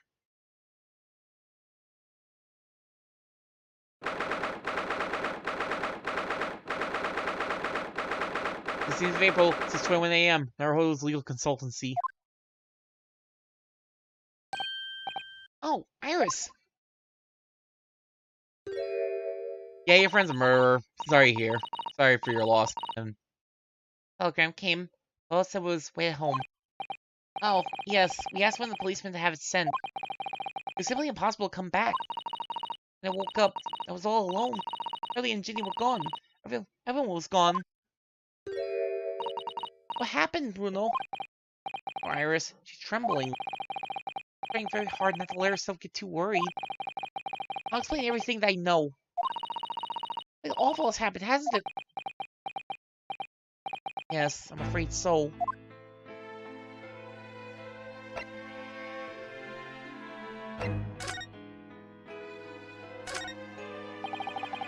Spring at last, and the weather is warmer now. I like to smell fire and steam rising from the kettle. Oh, how about some tea, Bruno? Nah, we're done being sad now. Let's just get on with investigating everything. Thanks, Iris, but I'm alright for now. Green tea since outside makes me from time to time and Iris' unique herbal infusions. This is paradise for a true tea lover. Are you sure? You know I always have plenty whenever you're feeling thirsty. Just gonna screw around. Why would you let me do this game? Well, I've been here alone for about 2 months, but I mean, it's starting to look a little messy already. Well, at least that's far worse, you know. I'm sure if I try hard enough, I can make my desk as messy as Mr. Sholmes. I wonder. Don't think I can? Well, it takes a certain genius to reach that level of disorder, you know. The path to true mess is long and arduous, it seems. I had a Dromedar I brought with me from home, so it was only one eye colored in. I had colored the other eye once I won my first court case here in Britain, but... That's cruel, only letting it have one eye. Yes, but it's because I don't consider myself a good enough lawyer yet, you see. As I become a fully fledged lawyer, Mr. Sao will color in the other eye for me. Well, in that case, I'll color in the other eye now. And then every time you win a new case, give it an extra eye! You never have too many eyes, you know? Can you never have too many eyes, Iris? Have you tried it yourself? I'm crazy, but I never considered that.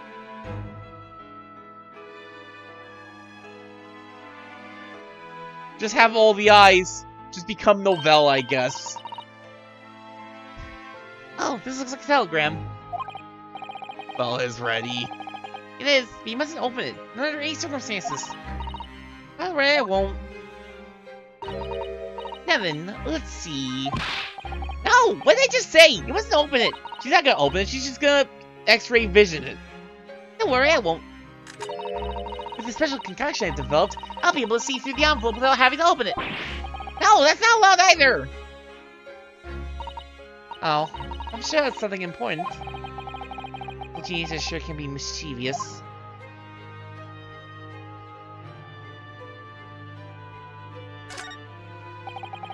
This is the tea set Mrs. Sao brought with her from Japan. Oh, she doesn't always be sipping sugar and milk in my cup whenever she makes it. It's just so bitter. Disney's lovely green tea has had quite an impact on Hurley, you know. He stopped putting milk and sugar in his coffee, even. And Hurley is normally bitterly opposed to bitterness.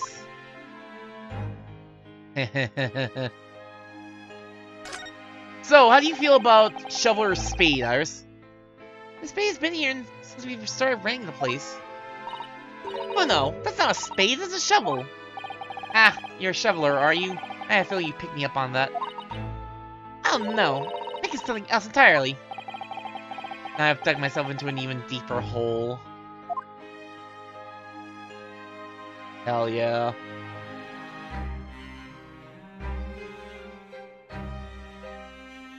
That's 2 for Team Shovel. How do you feel about this ladder?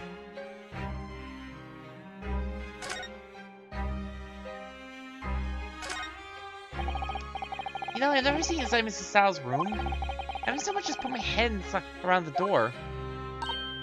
Oh, Susie Alden invites me up. So much fun. Really?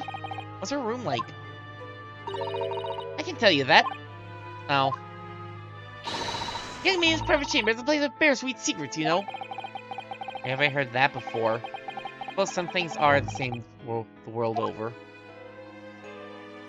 aquarium? We're rather lucky to find an old aquarium left behind here. Bronze we put in, they were doing rather well. Any enemies, too.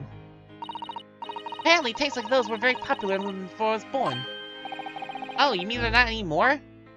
I think people discovered it was too much effort to clean them out and change the water all the time. I can believe that. Bronze and enemies are fun for a while. No one wanted to take care of their pets. No one wanted to take care of their pet shrimp.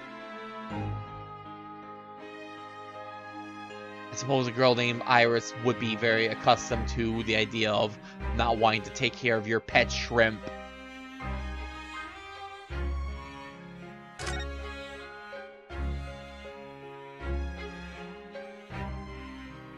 Anything else to see around here? No?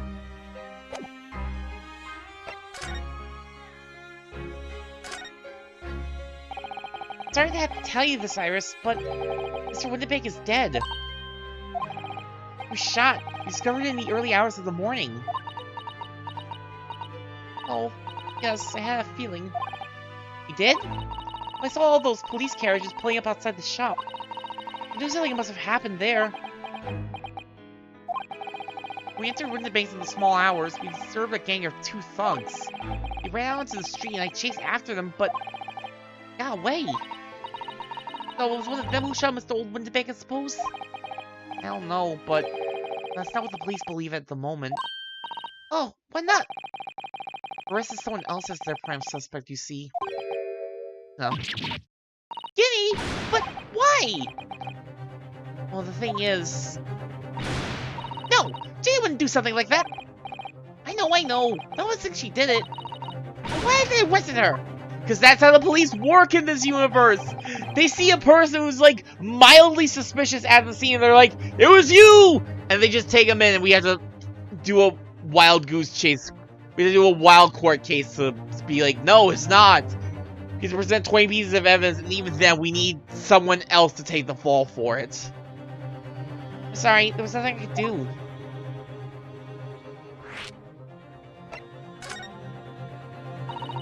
Where's Susie, Bruno? She's still at the police station. Oh, why? I expect she's still being questioned. At least they wouldn't be finished for a while. Well, why aren't you there then? Well, I didn't get a good look at the criminals anyway, so they weren't questioning me for long. Mrs. House stayed behind at the scene of Tens and Mr. Schultz, so they didn't get started until later. Ah, I see. Besides, one of us had to come back to with Iris. Glad Inspector Gregson agreed to me leaving early. Should have let me know when I would have come to the station. Hey, so also about Schultz, he got shot. So where's Hurley then? Is he still there investigating the scene? He really has to have some breakfast. It's not good for him to miss meals. I don't want you to worry, Iris. I have some news about Mr. Sholmes. He was taken to the hospital this morning. What? Well, when we entered Winterbanks, a gun was fired and a bullet. Hurley was shot? No. It's alright. His life isn't in danger. Really? Are you sure? Where is he? Which hospital? He's at St. Sinners. St. Sinners? Damn. He's been planning to commit crimes with his great detective skills. They've already sent him to the Sinners place. Take to him there. I want to see him at once. Sorry, Iris, but you can't. Why not? That's not fair. I'm a family member. I should be allowed. No, I mean, nobody can see him at the moment. Not allowed any visitors. I'm preparing to operate, you see. To operate? Oh, poor Hurley.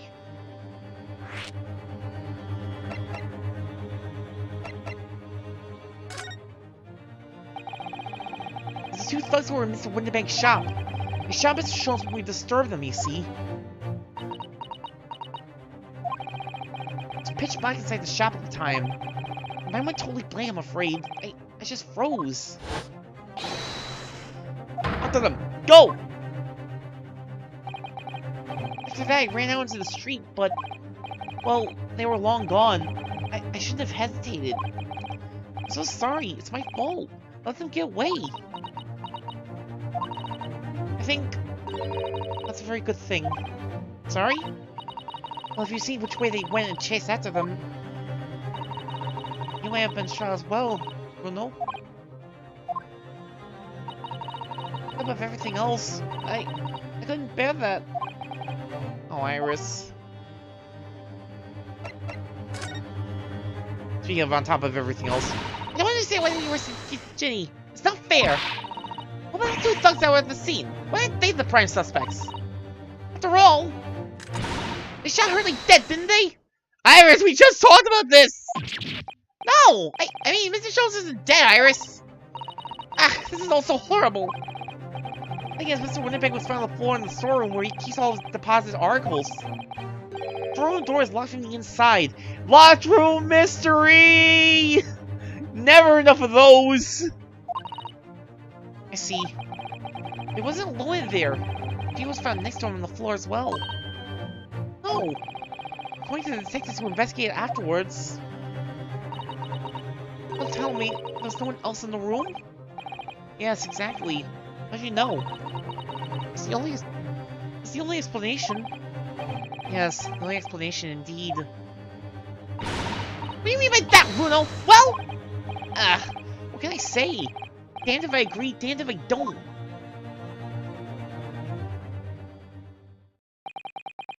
I'll need to go out again now, Iris. Not much I can do at the moment. At least try to find out how Mr. Jones and Gina are getting on. I want to go too. Take me with you, Bruno. I can't stand just sitting around here waiting. I'm not sure how I feel about taking a 10-year-old child to the scene of a murder. I don't want to leave her all alone here either. Alright then, Iris.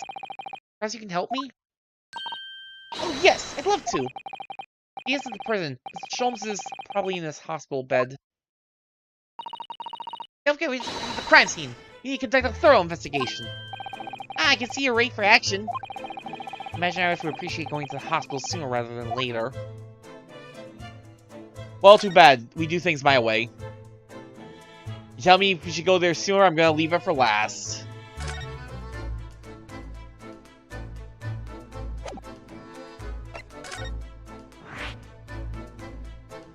I love vac rooms, don't you? That's so exciting. Oh, it's a bit quiet when Hurley's not around.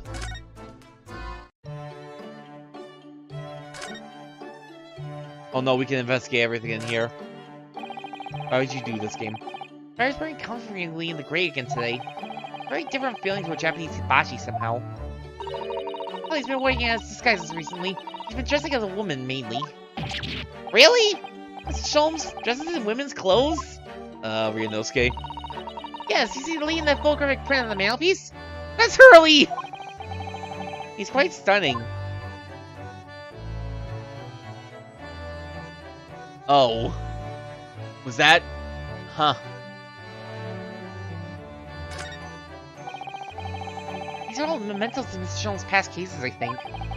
I've been involved in my case, and I wonder if the beefsteak from Le Carnival will be on display here. Ellie says that Waggy's a memento too. What? How? I tried really hard to get the little fellow to stay on those shells at first. But he had to give up in the end. Waggy just wouldn't keep still. I can't imagine why a cat wouldn't just stay up on the mementos collection. Yes, funny that. Damn, Wagahai, just be a trophy for Sholmes, why don't you? This is an unusual way to make use of a huge metal chest. There's a table for tea and coffee. It's a very sturdy box. I noticed it's always locked. Ah, well, that's because that box contains some of the most important things, which you have no intention of telling me more about, judging from that guard's smile. I want to know.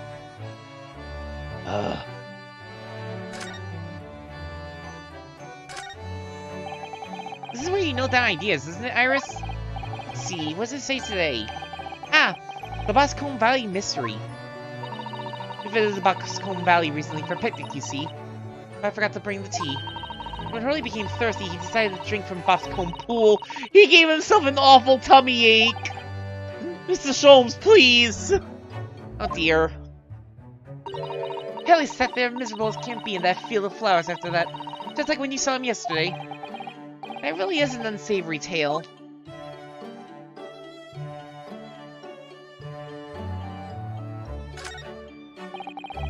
That's a charming little white shell, and both charming little bottles too. Contents of them aren't quite so charming, it seems. So close now, nearly the rainbow smoke grenade, you know? You're still working on those colorful but fumey explosives, are you? I tell you what. When I perfected, I'll fight the first shot at you, Runo! What an honor.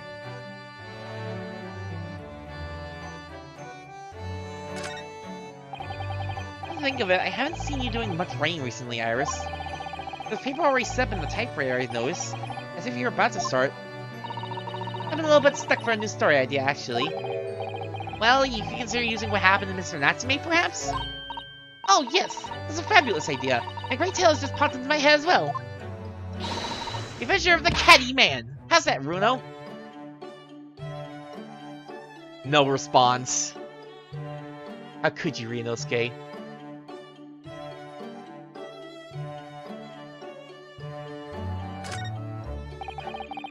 Drinkable tea says they're on the table as usual. A cup of one of your special herbal blends always helps me to relax when I'm feeling the strain. Poor Hurley. He hasn't had a drop of tea today. I wish I could take some to the hospital for him.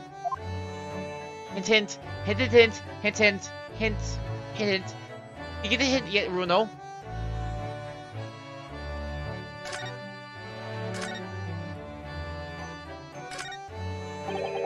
Look at Mr. Shone's desk. It's completely clear.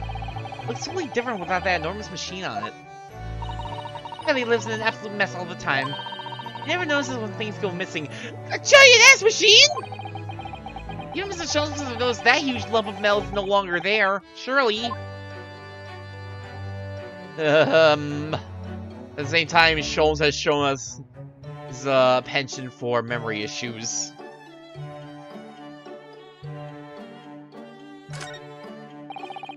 There's all sorts in these shelves. Chemistry apparatus, books, papers, and lots of things I've never seen before.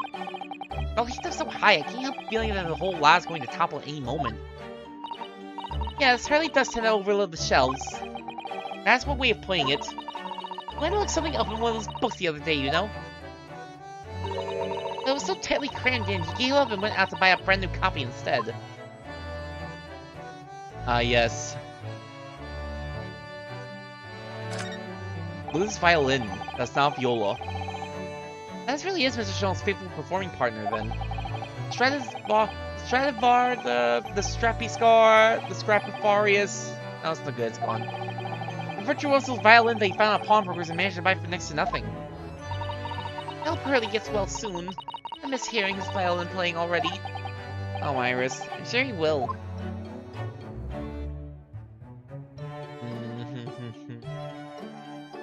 I think that's everything. I think that's everything this... Wait, VR! Ah yes, there's VNR inscribed on the wall. In bullet holes. Jones is just really a big fan of virtual reality. Isn't it the initials of the Queen or something? That's right. That really isn't a very good shot, sadly. I can't remember how many times he had to replaster that patch of wall before he managed to make the letters. Is he a patriot or a plasterer?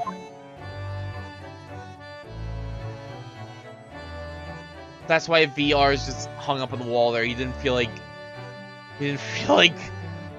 redoing it after he got a semi-readable pattern.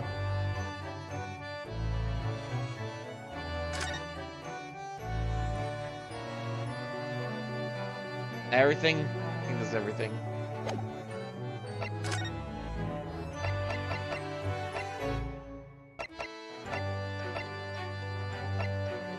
Alright. Yeah, I think a visit to this place could be a good idea. Let's go back to the pawnbrokery!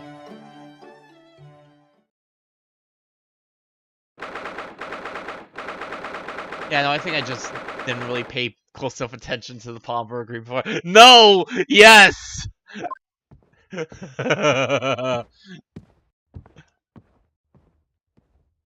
Jake, are you excited? Are you excited for the potential to talk about stereoscopes? This is where it happened then, last night. That's right, the two facts I told you about were obviously ransacking the place looking for No! I'm not! This is gonna be the thing. This is gonna be the thing that makes Jake wanna beat me up in the VWA. Me making him count stereoscopes. That's right, the two thugs I told you about were obviously ransacking the place looking for valuables. But, apart from the policeman in here, you wouldn't know anything had happened. There's no sign of a disturbance. No, you're right about that, actually. In fact, if anyone, it's the police who seem to be the ones doing the ransacking. I know what you mean. Like a gang of organized criminals all dressed in black. Oi! I heard that! You're gonna get it. Oh, Inspector! Good morning. I suppose I have to thank you for your vigilance last night. We got to the scene before it was disturbed, at least. Shame you let the two rogues get away, mind. Yes, I'm sorry about that. You want me to get shot? Screw you! I thought you assigned extra minutes to be around here, Grixie. Now look what's happened. Chloe's been injured because there weren't enough police on duty. Ah! Your ladyship! Alright. Alright, Iris is actually, like, kind of important. You told me you were coming! I expect you to take full responsibility for what happened to Hurley and see her as the very best medical care. Of course, your ladyship! The very best doctors in the capital attend to him as we speak! I don't think it's Willow's fault that the rogues managed to get away, is it? Chasing criminals is the police's job. Absolutely, your ladyship! As you say, ma'am, as you say! Jen Black is totally blameless. Everyone's in agreement about that. Would you believe it? It's like a completely different person with Iris. Talk about personality change. Oh, where me manners. Be thirsty, your ladyship. Perhaps you'd like some juice. It's a nice refreshing fruit juice. Oh, why? Are you thirsty, Grexie? I have some of my special herbal tea with me if you'd like some. Excellent puppy dog in front of ours. Yeah, chug it! Chug it like Giorno! Chug it like Gono! Ah, lovely. Thank you very much. That really hit the spot, your ladyship. I don't even recognize him like this. Oh. Finally, they're drinking it. Drink it until it's gone. I just realized I did not prep a glass of water. Excuse me for one moment.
I'm a little scared to take Iris's tea.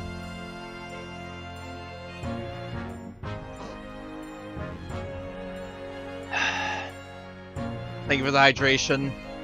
I did have like a cup of smoothie before when I started, but I didn't want to like leave that sitting for like hours and hours without drinking it. That goes bad a bit quicker than water, as you can probably tell, so let's get on with it. Gregson, I have something important to show you, my armband. Professor Gregson, could you give me your opinion about this, do you think? We don't intend to share, Sunshine. Not with the general public. In that case, Gregson, how about some herbal tea?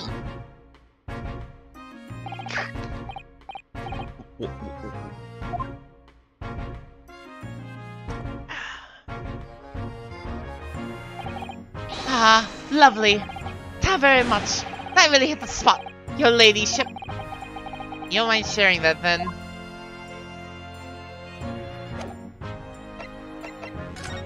Alright, let's get to investigating. Alright then. Let's see what we can uncover. Wait, what do you think you're doing, Sunshine? You can't touch anything in here. Oh, but we were hoping to investigate. This is a crime scene for Pete's sake! No touching! What's the problem, Gracie? Willow's a lawyer, you know that. Oh, I'm ever so sorry, your ladyship. Ever so sorry. Rules and regulations are a thorn in my side. Of course, if it's not Willow was to have been properly appointed by the accused, that'd be another matter. Accused? You can show me some representation papers. I'd be willing to have you leave those around. Do you hear that, Runo? You need Ginny to sign some representation papers. Looks like presenting the detective here with the correct paperwork is the only way. Damn it!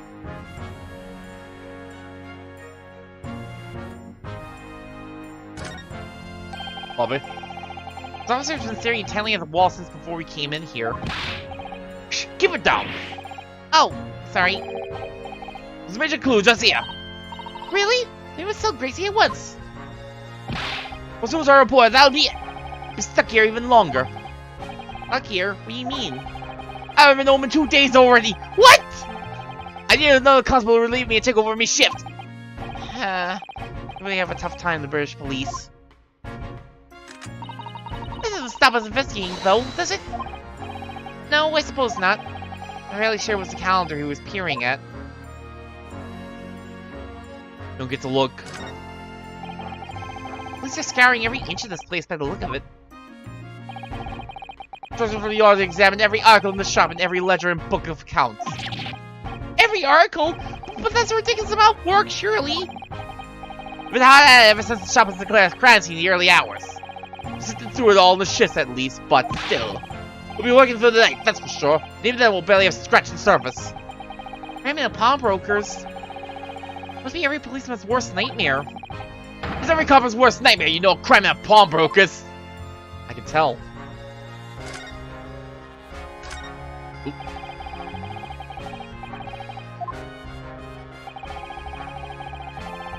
Why can't I not skip this?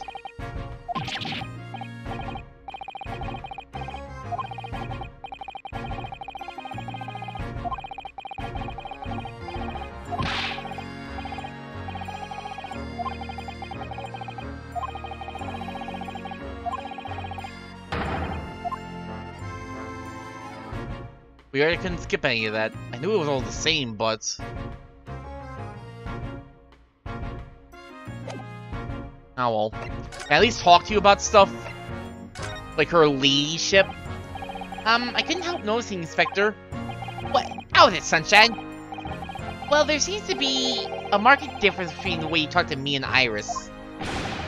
What's the sauce, Sonny? I'm a copper. We don't go in for favoritism. He's right. She's treated differently. Because of those Adventures of Herlock Sholmes stories, that's why.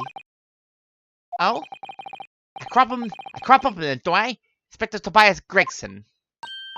Oh, well yes, because you're an acquaintance of Hurley. What'd you write about the Inspector, Iris? I don't remember really. It's one of Sholmes' lies. Gregson is the smartest in Scotland Yarders, is how he put it. Oh, did I write that? You know what that one line did for me? The very next month my pay doubled! Doubled, I tell ya! Oh, that's amazing. All because everyone in the yard reads them. They read all the Herlock Sholmes stories. Sherlock Holmes stories? That's ridiculous. That's a ridiculous name. We all know that. It's Herlock Sholmes. Get it right! They even set up a fan club for me. Oh, hello. Poppets Far Jr. Thank you for following me, and I welcome you to the Dragonfly's Den Guild Pawnbrokers. Something like that. I'm here to not get sued. Of course, that explains everything. It was around that time that you became such a toady to me. Can you blame me? All it takes one bad word from you and Sholmes could change his tune about me. Gregson? No, the great detective will say. He's getting quite overrated these days. Think what happened to my salary that came out on print, eh? Nothing gives me the willies. I can't tell you how many nights of sleep I've lost to worrying about it. That would never happen, Greggy. Every month when the new Reds magazine comes out, my hands are trembling as I turn the pages. Oh, how awful for you. Here, have some of my tea to settle your nerves.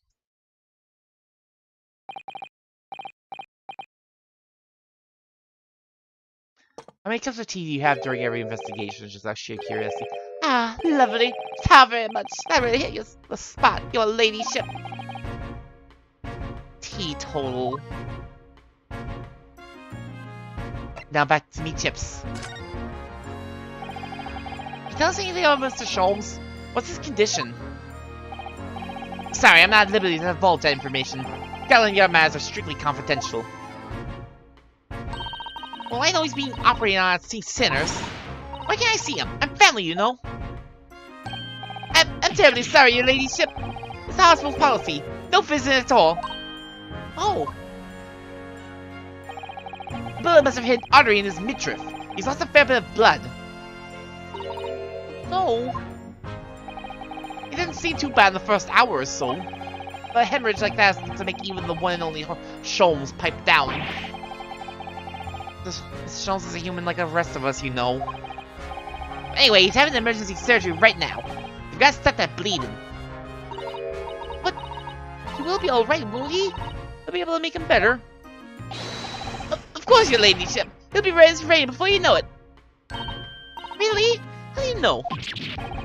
How do I know? Well, because, of course. Ah yes, because Mr. Sholmes is such a great detective, that's why. We better pray the doctors have a better grasp of what's needed to make someone well again. Oh dear, please don't die early. I'll report to your ladyship the moment I hear is out of the operating theater.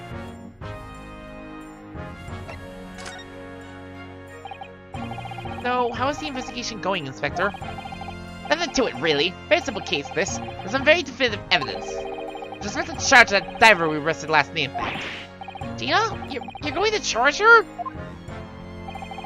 That's right. She'll be able to bring her before the judge and Bailey tomorrow. Definitive evidence, you say?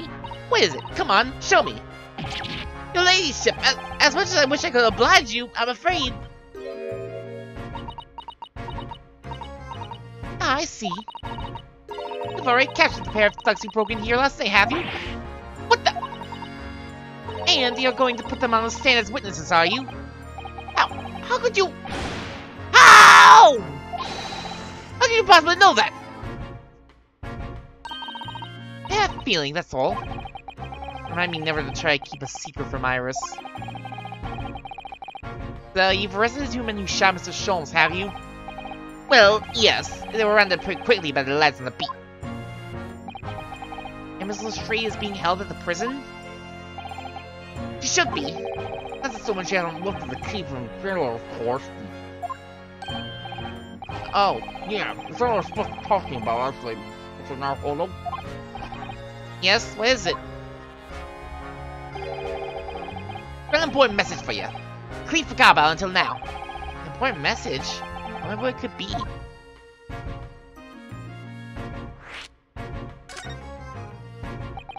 Are you going to tell me what this important message is then, Miss Inspector?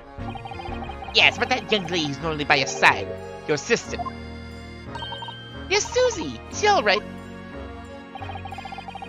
She's at the station, isn't she? Being questioned, I believe? Nope, not anymore. She had to head off. Head off to see Strongheart? The Lord Strongheart's office, of course. He summoned her. Ah, yes, of course. I forgot about that. One of the Woodstocks took her there in her yacht carriage after we finished questioning her.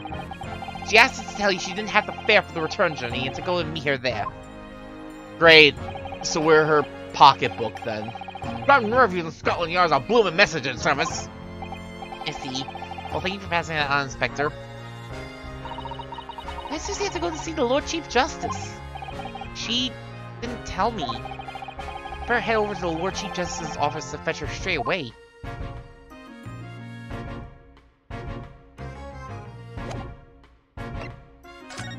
Fortunately, not a whole lot to do here while I'm not representing Gina, so...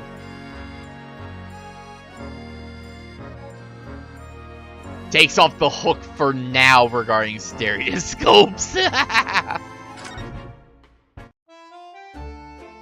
Anything to see out here?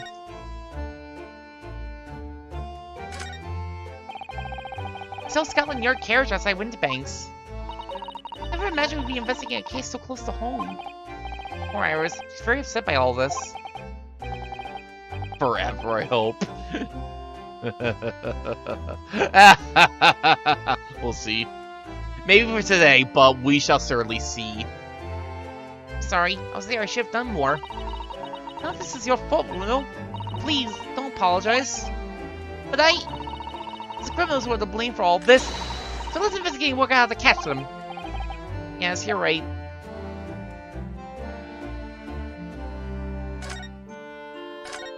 Home sweet home. For even 2 months that we've been taking lodgings here above Mr. Sholmes' office. I can't quite believe it. I never expected things would turn out like this. When he comes back home, let's have a big party. That's a great idea. I'm sure it won't be long. Mr. Sholmes is very tough. Yes. You're just playing a party already?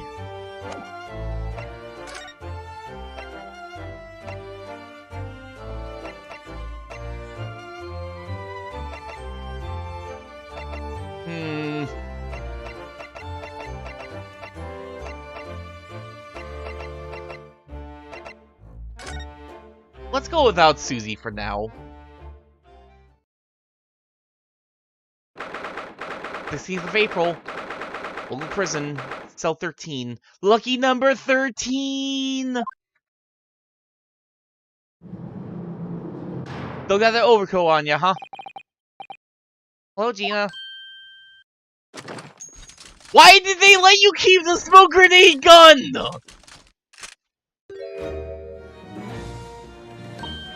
Oh, you stole the grenade launcher earlier than I made! I wish you wouldn't point at me all the time, though. What are you here for? Ginny, I have a feeling it's because of us that you've ended up in trouble. We were thinking that we might be able to help you. Well, you can't. Sorry?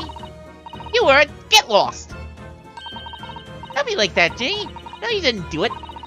Never shoot someone. Cause no, you wouldn't. You think you know me? Pull the other one. Oh. I didn't get the first idea about the likes of me. I'm a thief. I pinch people's purposes when they're walking down the street. That's how I get by. If I saw me chance, I sneak into a pawn shop 8 days a week. Just to see what I can lay me hands on. Get? That's the kind of person I am. But Ginny, I'll be in court tomorrow, they said. Some cove came by before and said he'd be a lawyer for me or the like. So that was my right or something. I told him to get stuffed. I don't need no lawyer. I don't need no one. She couldn't be staring at me anymore. Obviously, she tried. Why being like this, Ginny?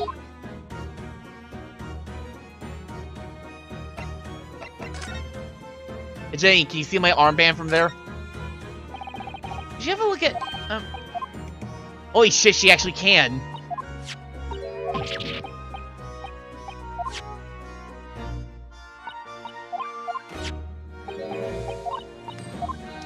The whole, like, black magic line makes a lot more sense when she's robbing you from inside a cage.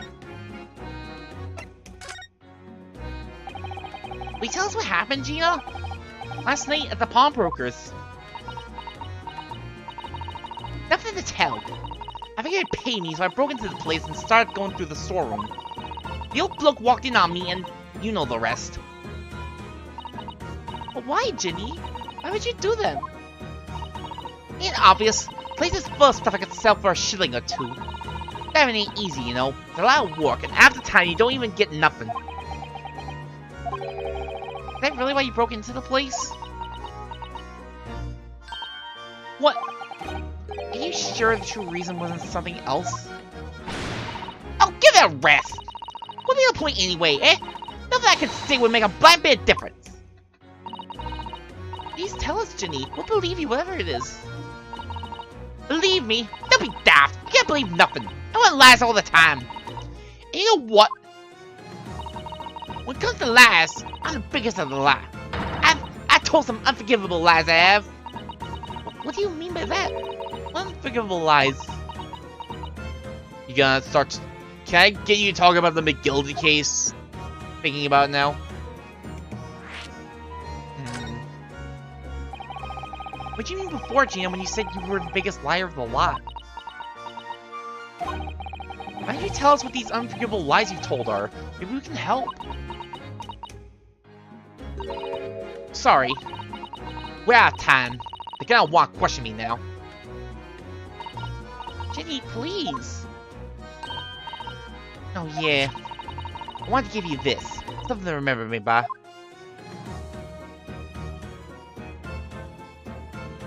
A picture of a cat? Holographic print? A really adorable cat. There's a snowman there, so it must have been from, like, months back. Boom in the pockets of this coat. Ain't no point in me having it. And what a little photograph like that was doing in the pocket of that overcoat. This picture has a cat. It sure does. That sure is a cat. Anyway, don't bother coming again. Bye. We haven't talked to you about legal representation yet. Oh, Guinea. A cat photograph. Photograph depicting a sweet little white cat came from Gina while interviewing her in her prison cell.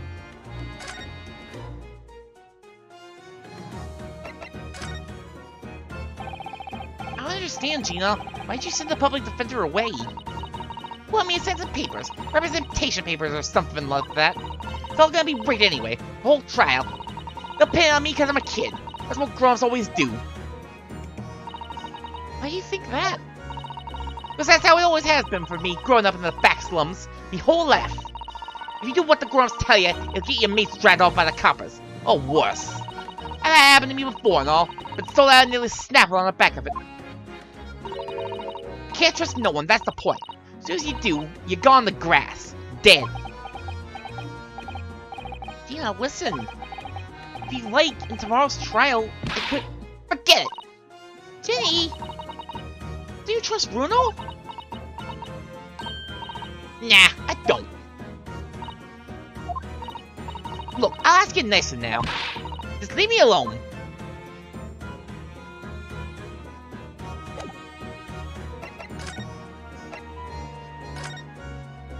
Sure is a picture of a cat. It's an adorable little cat. I think it's a little like Wakahai. I always thought that cats like to curl up inside under the heated Katatsu blanket when it snowed. Maybe British cats are different.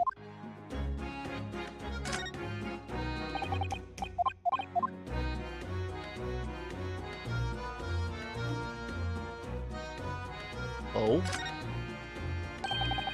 Look at the back of this print here! There's something written on it. 15th February, 9 PM. Auto deposit, 1 small box. Loan amount paid, 10 shillings. Redemption deadline, 13th April, 9 PM. 13th. So this photographic print is a redemption ticket? 15th February? That could be significant. It's just 2 days before the murder in the omnibus, wasn't it? Small box? Doesn't tell us much about it, does it? Well, no. Mr. McGill sold the ticket, then presumably he never redeemed the article. Do you think the box might still be present somewhere in the shop? Ah, yes! Something McGill deposited, we need to investigate. Pawnbroker's ticket for a box. Redemption ticket issued from the pawnbroker owned by the victim, Mr. Winterbank, in the form of some handwritten notes on the back of a photograph.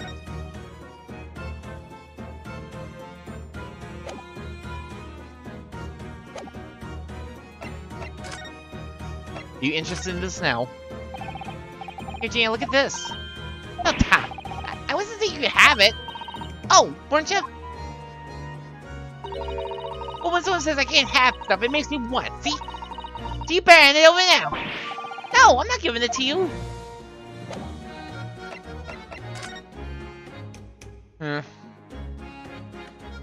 So we need a bit more gear to, yeah, no.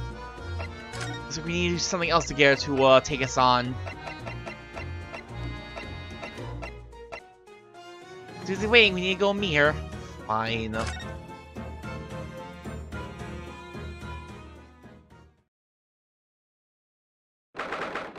16th of April.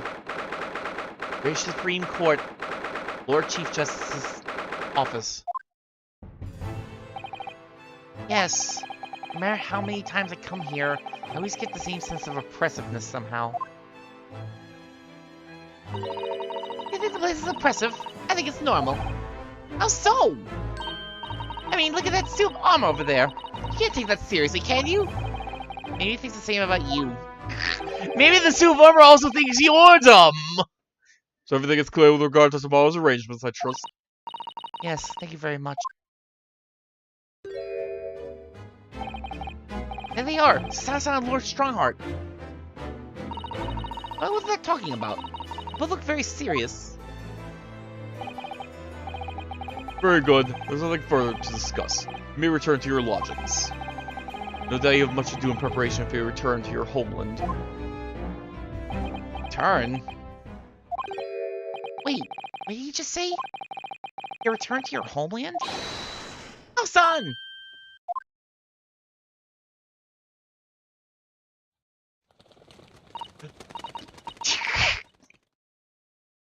Why did he gesture for the pigeons to be released? Oh, Mr. Naruhodo. What was all that about?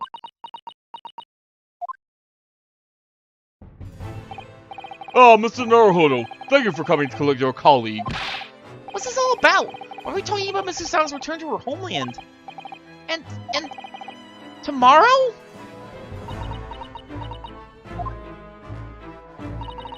Tomorrow? What about Kitty's trial? I mean, she's been formally charged now? Dear.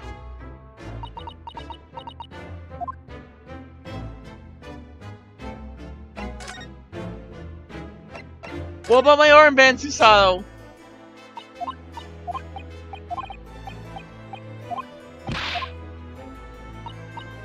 Here, talk to her about the armband. Well, would you like a picture of this cat? So now about this. Wait, I must have more time to examine it thoroughly.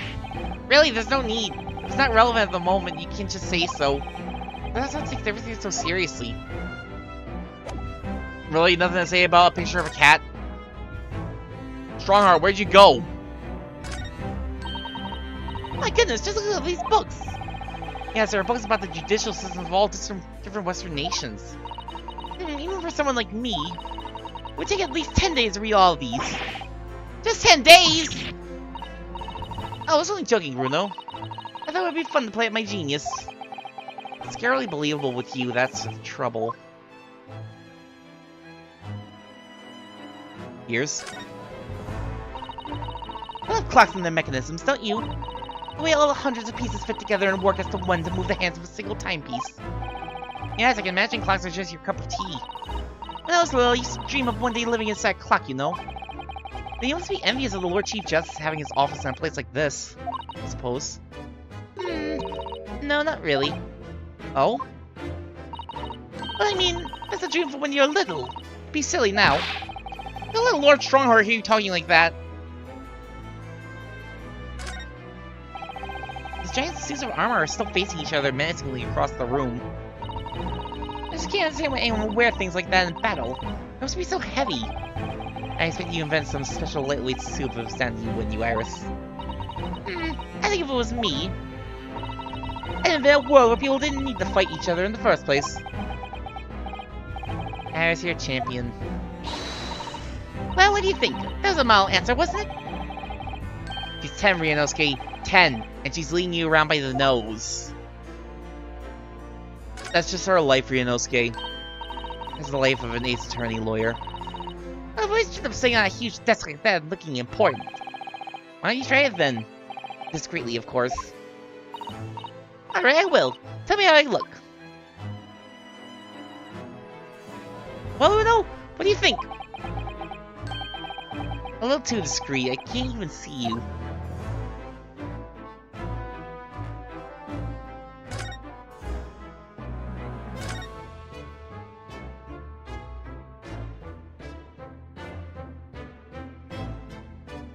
Oh.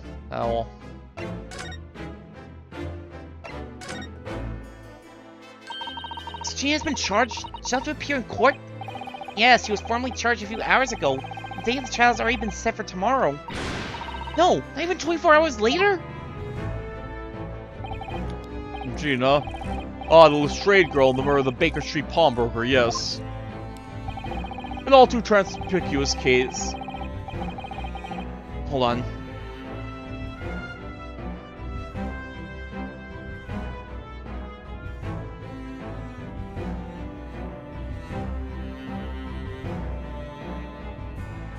Conspicuous, easily understood, lucid. Conspicuous. Very much I thought it was pronounced. Pickpocket was clearly disturbed mid-robbery and shot the man in a panic. No, the viewers overstretched as it is while wasting time on these open and shut cases. Not wasting time! Jay would never do something like that. It's a Naruhodo. Oh, yes, Lord Strongheart? In deference of your fine services today, I shall overlook this young girl's insolence. I have no recollection of admitting a child into my office. Leave, now. At least he doesn't seem to hold the same opinion of Iris that Gregson does, but... Of course, Lord Strongheart. Criminals will tell the most palpable lies in order to evade justice. Police can ill afford the time it takes to unravel all their untruths. Meanwhile, more crimes are perpetrated. We have far more serious matters with which to contend. Serious matters? Think Gregson mentioned something like that yesterday? Yes, in fact, Gregson made a similar remark yesterday. It's no concern of yours, but I'm sure I need not remind you of that. Susanoo, what's this all about? What's all this about? Blah, whatever. Oh, please don't concern yourself, Mr. Naruhodo. It's only me going back to Japan. Your life here can continue just as it had. That's not what I asked! What happened? Why are you leaving? It's my father. He's fallen ill. Oh? Oh no! President Mikotoba? If I may. Yes, sorry? You must be the defendant, Ryunosuke Naruhodo, I believe. Yes, that's right. My name is Eugene Mikotoba. I'm a professor of forensic medicine at Yume University. We received an international telegram from the Empire of Japan informing us of the news. 10 days ago, Father collapsed with a fever. Blah. Cause is apparently unknown. It seems he grows weaker day by day. I don't believe it! As you are aware, the voyage from here to your country's capital, Tokyo, takes some 50 days. I thought it would be prudent to hasten Mr. South's departure as much as possible. Yes, absolutely.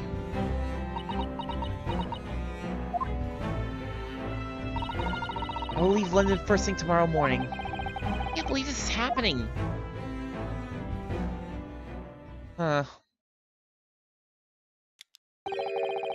3 minutes precisely until my next meeting.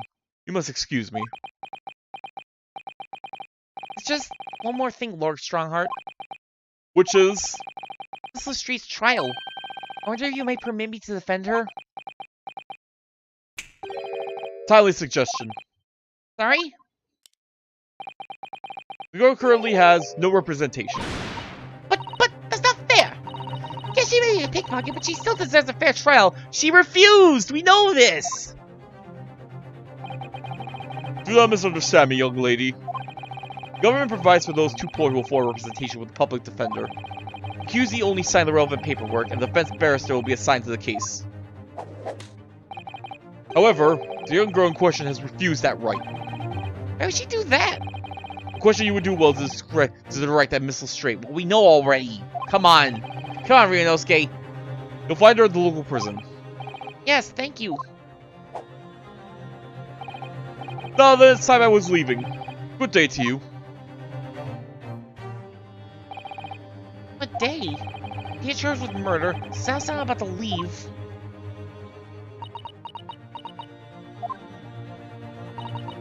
Come, Mr. Naruhodo. Iris, we must make haste. But, Susie... You're leaving for Japan tomorrow morning, aren't you? Do you have packing and things to do? I've with Naruho's judicial system, my personal circumstances are of no consequence. Its sole purpose remains to help you in whatever way I can. Thank you, Mr. Sato. That's a very pensive look.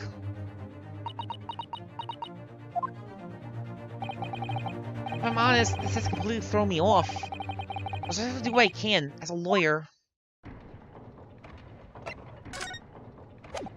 Wait, will the investigation bits be different now that doesn't look it?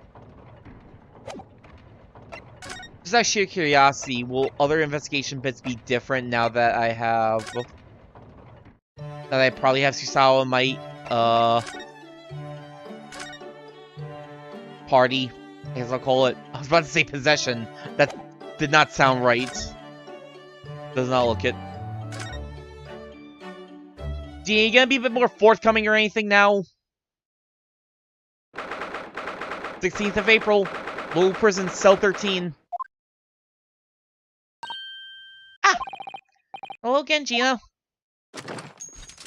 Seriously, why do you still have that? Why are you reloading it? Did you shoot at somebody at some point? What are you lying for now? Tap the muzzle of that grenade launcher shut in our faces yet again, obviously. I think I need to improve the way you load ammunition to that thing, don't I? Look! You can come as many times as you like, but I ain't got nothing more to say to you.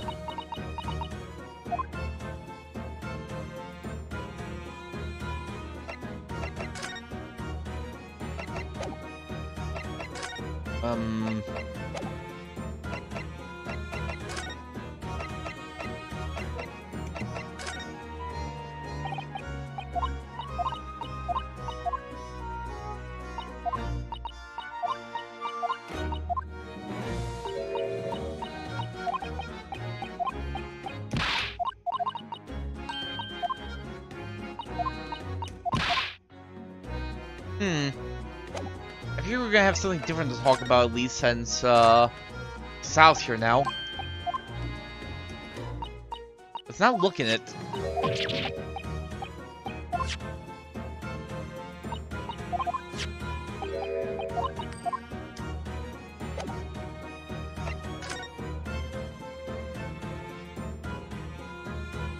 Well, your concentration, so you might miss what people say.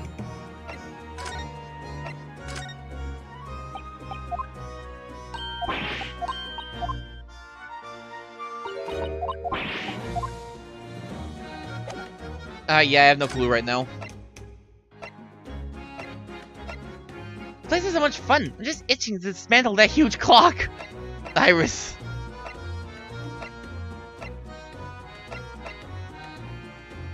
I need that legal representation. I guess the only place left to go is the hospital.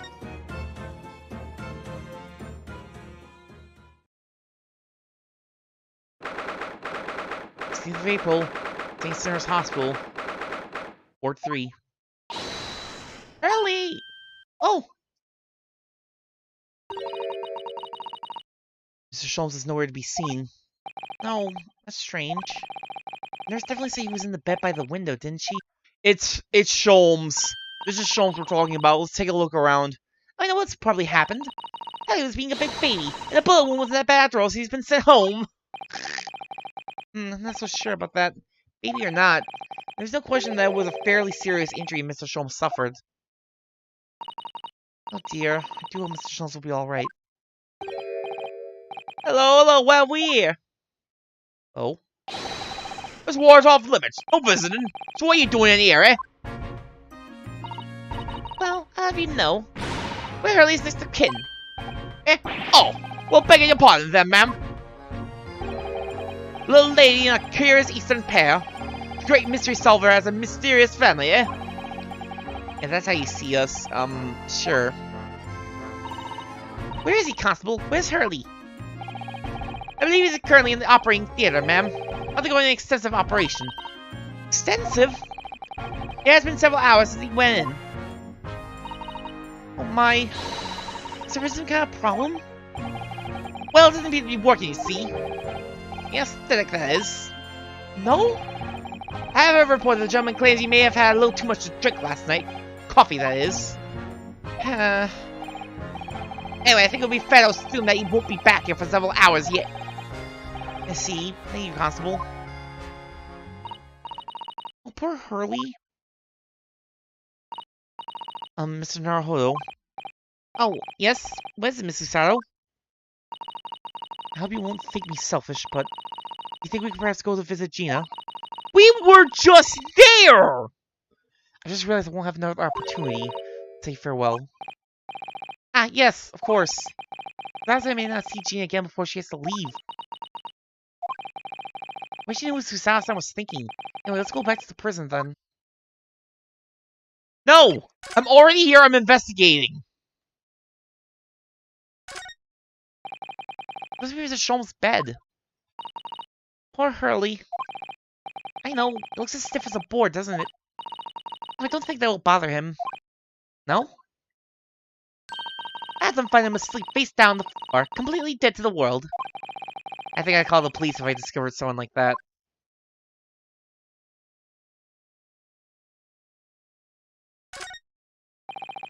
There's a notice board on the wall here. Look. Let's see. What does it say? All of the day, on seeing any vermin, calmly and discreetly inform Matron.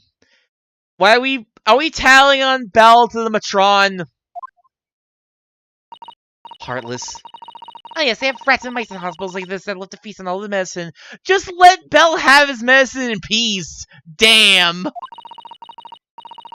You don't deal with them, there's nothing left to treat the patients. Look, Belle needs a lot of medicine, alright? Belle's a sickly lad, apparently. Do you see him? He's pale as a ghost. Rats and mice. Oh, I see. This is a rather old building, I suppose. The doctors and nurses are all very good, I hear. I certainly hope so, for Mr. Sholm's sake.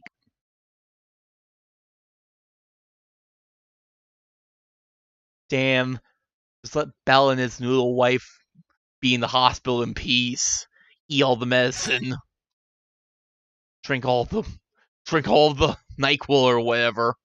I wonder what these are. Have any idea, Iris? Oh, haven't you ever seen crutches before?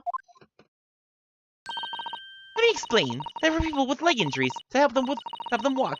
You hold one under each arm, you see? Ah, right. I thought they were weapons of some sort. I mean, in the ring they could be. Why would they be weapons in a hospital? I thought maybe a fighter had been injured in a battle contest had been brought here along with his weapons. That's surprisingly plausible. What was wrestling like back in the 1900s? Surely they had to have been using crutches at some point as a weapon. There really is nothing else to see in here.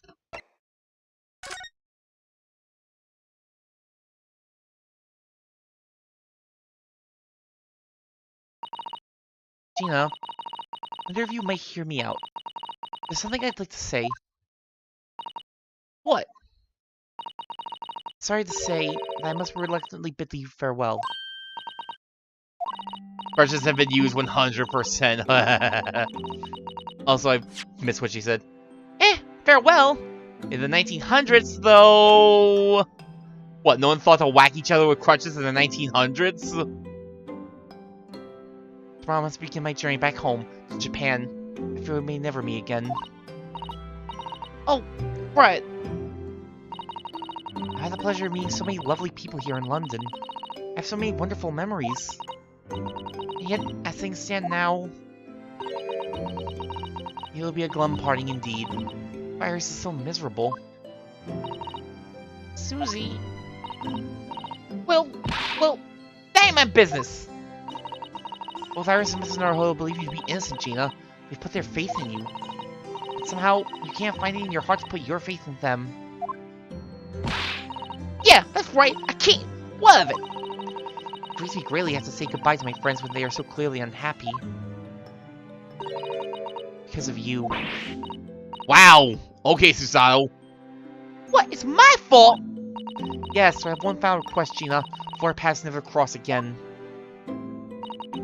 Right here and now, I want you to show both of them that you don't deserve the faith they've invested in you. Only by doing that will you truly be as alone as you claim to be. Oh, damn. Harsh. What are you talking about? What do you expect me to do, eh? You told us that everyone lies. So prove it by making one of your own untruth. But what you said before, Ginny? You said something about unforgivable lies. I must tell Mr. Naruto and Iris the truth now. That's my last request before I leave. My last request as a judicial assistant.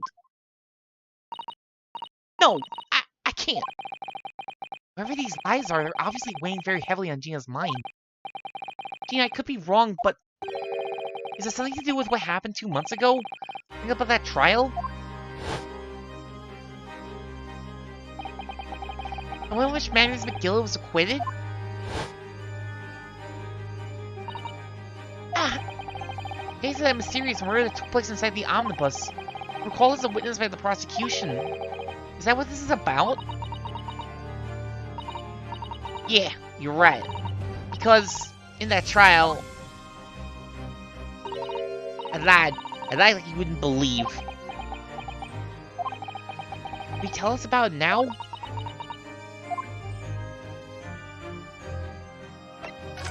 Finally gonna learn more about the case of McGilded. Like you said, it's all happened 2 months ago. Coppers got hold of me and shut me in the witness stand. Based on your testimony, Mr. McGill was declared innocent. Yeah, well, the thing is, I lied about a whole bunch of stuff. I knew it. What sort of thing did you lie about? I was hiding under the seat that night. That was the truth. It was pitch black in that little cubby hole. I couldn't see a thing. And then I heard that loud thud, like someone falling on the floor. That's when Mr. McGill discovered you? Yeah.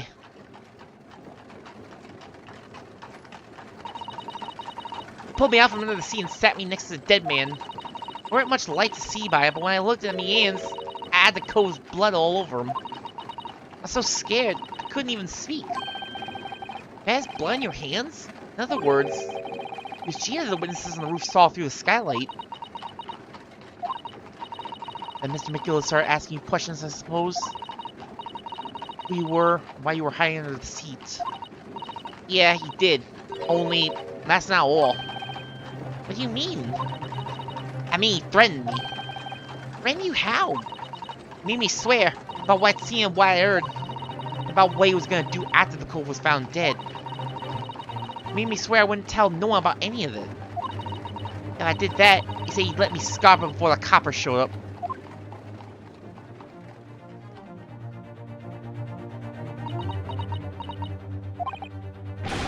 Damn, you must tell me what you swore you secrecy about. What you saw, what you heard, everything. Every color, every smell. Oh. You said McGillis made you swear not to tell anybody what you saw. But you were in the pitch black compartment under the seat the whole time, weren't you? Yes, with Mr. McGillis sitting above your head, if I remember correctly. Yeah, that's true, but it was when I heard the thud of the cove lifting the floor.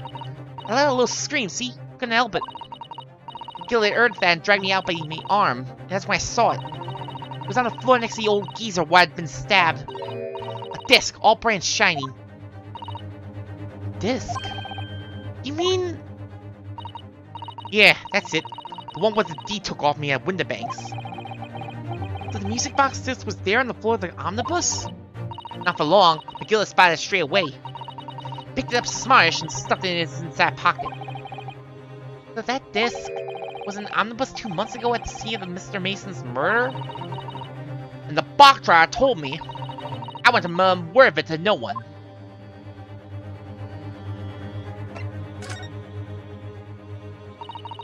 It was so dark under that seat in the cab, I was straining my ears the whole time. After a while, I heard the door and footsteps inside the cabin. Certainly that was McGill getting on board. Nah, not only him. Oh! But I could definitely make out the footsteps of 2 people. In that case, it would seem likely that it was Mr. McGillet and the victim. The thrice-fired Mason. In his testimony during the trial, Mr. McGillet claimed he slept during the carriage ride. But whenever I'm in a carriage, I'm taken with a fierce tiredness, and I always succumb to it. In your own testimony, Gina supported his. All I can hear was the Irishman snoring.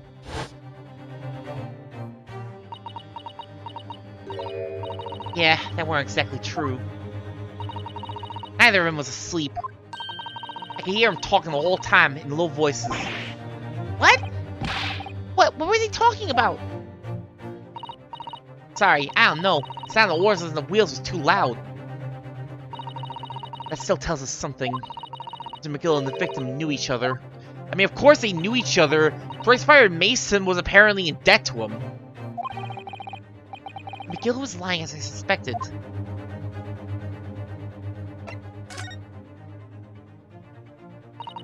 I knew it weren't gonna take long before someone raised the alarm that the bloke had been killed.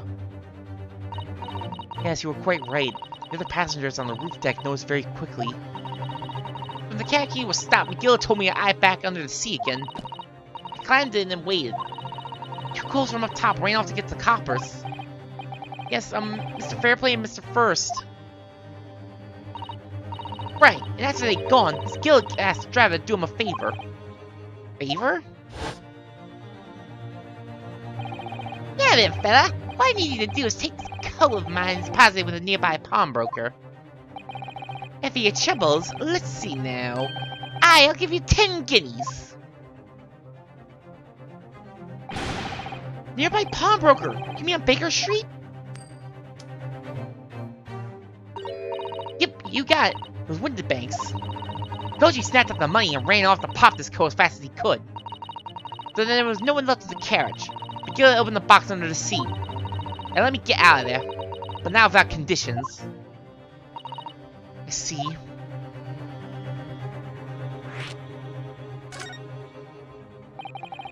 What are Mr. McGill's conditions then? For letting you go free, I mean. I'm telling a soul. Not for anything. About what I saw on Wired. And there's something else as well. There's more? Yeah. This is the most important thing, he said. I had to send in the coachman on a little errand for me, with some small change in his hand. Yeah, then, did you hear what I asked of him? Did you see anything at all? At all! You asked him to go pop your weasel, right? Aye! The fiend's taking the overcoat to deposit with a pawnbroker hereabouts. Now I want you, lads, to take the redemption ticket for it. Do you understand? What? Want me to have the ticket? That's right. And I'll come fetch it from you later. Sometime within the next 2 months. You gotta hang on to it until then. Is that clear? And whatever you do, don't lose it. Alright then. In case I may happen to be delayed at all, you gotta go to the pawn shop, Winterbank so it is, and you're to extend the loan before the 2 months is up. If you forget, the argo will be forfeited, and any old fiend could come along and buy it. But I ain't got that kind of brass. Here's £5. That should be enough. Do you understand each other, lass? Don't try anything funny now. If you go against me, yeah, I get it. Good. And one more thing. In a few days from now, you'll be visited by the police, I have no doubt. The coppers? Aye, they'll come asking you to take the stand in court. Testify as a witness. Let's just have a wee chat about that, shall we? What is it that you might say, and what is it that you won't?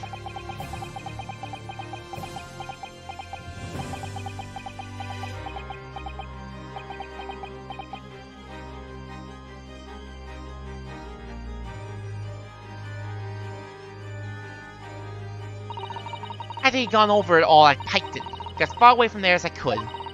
He had the pawnbroker's ticket in some bushes near the scene. I had to fetch it the next day once it got dark. McGill had planned it. He coerced Gina into giving false testimony.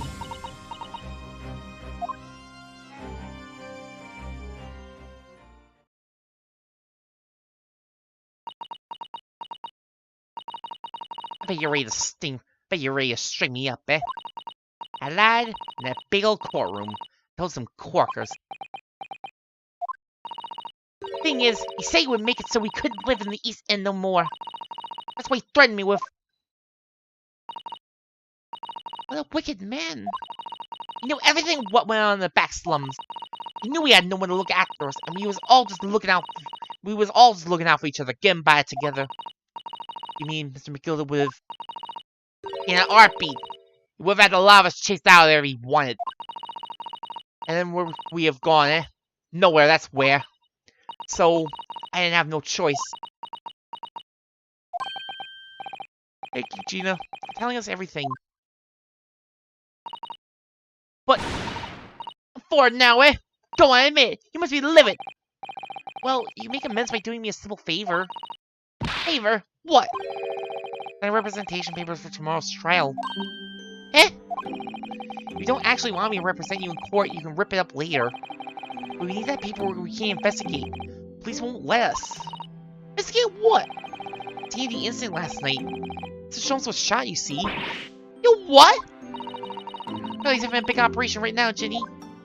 Is it bad? Is he gonna be alright? Sholmes is gonna be alright, right? That's why I want to investigate. Mr. Sholmes take as much as anything. Right. So what you're saying is, if I sign that bit of paper, everyone's happy, is that it? Something like that. Susato? Yes, of course. I have the representation papers here.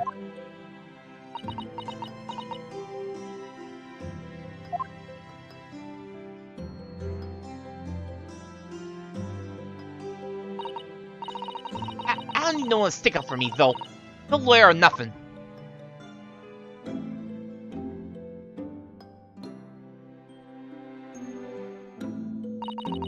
Poor Ginny. She seems so lonely. These representation papers have been entered into the court record. Paperwork signed by Gina put me in charge of her defense. Only the Scotland Yard detectives gains us access to the crime scene. Well, at least this should mean we can investigate the scene at Windibanks now.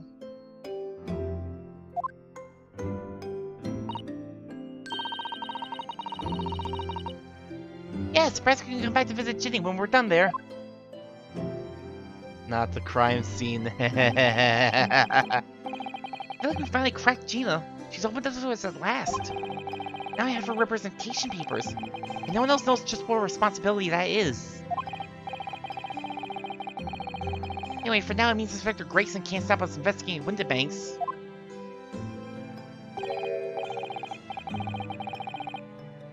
Although, something tells me he's not going to be happy about it.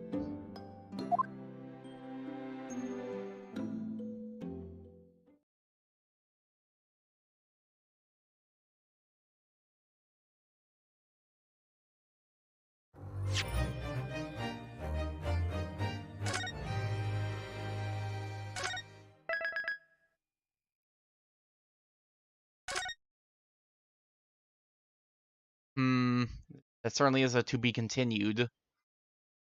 As tempting as it is to keep going, it's almost time for me to think about wrapping up, so this is honestly a good point to stop.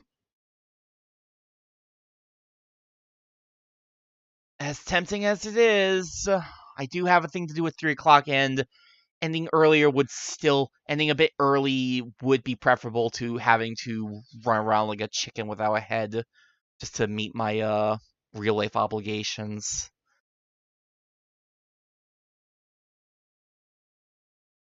Let me see about... Yes, Jake's so happy that he doesn't have to count stereoscopes today. Don't worry, Jake. We'll make up for it next week.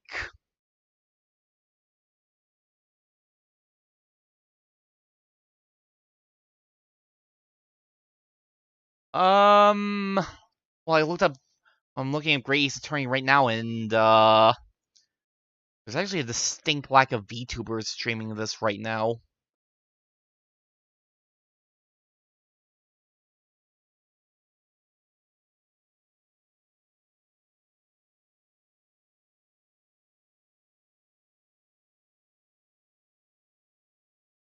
The goat. Yep, I suppose it's time to go see the goat.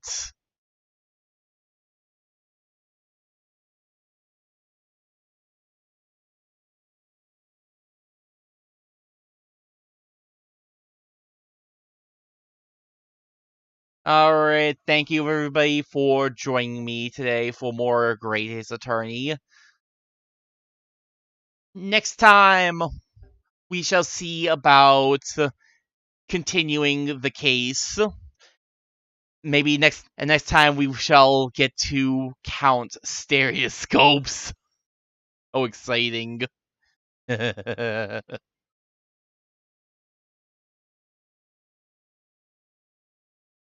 We are going to go raid the goat menace, good old Moss.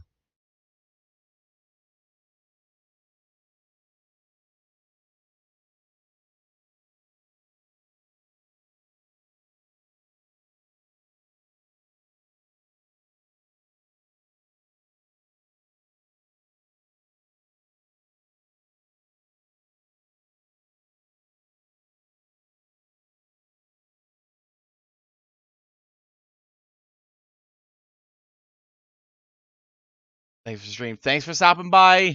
No stereoscopes. Yes, stereoscopes. Next time, hopefully. And hopefully next week we'll also be going back to Persona 4, maybe? We'll see. I think I might, since I skipped out on Persona 4 this week, I've been considering also doing a little extra stream on Saturday. It wouldn't be Persona 4 or Great Ace Attorney, maybe something a little different, just to make up a bit. Maybe. Who knows? I think I've hinted this before and did not follow through, but next week for sure, more Great Ace Attorney, continuing case 5. And I hope to see you all for the next stream. See you then.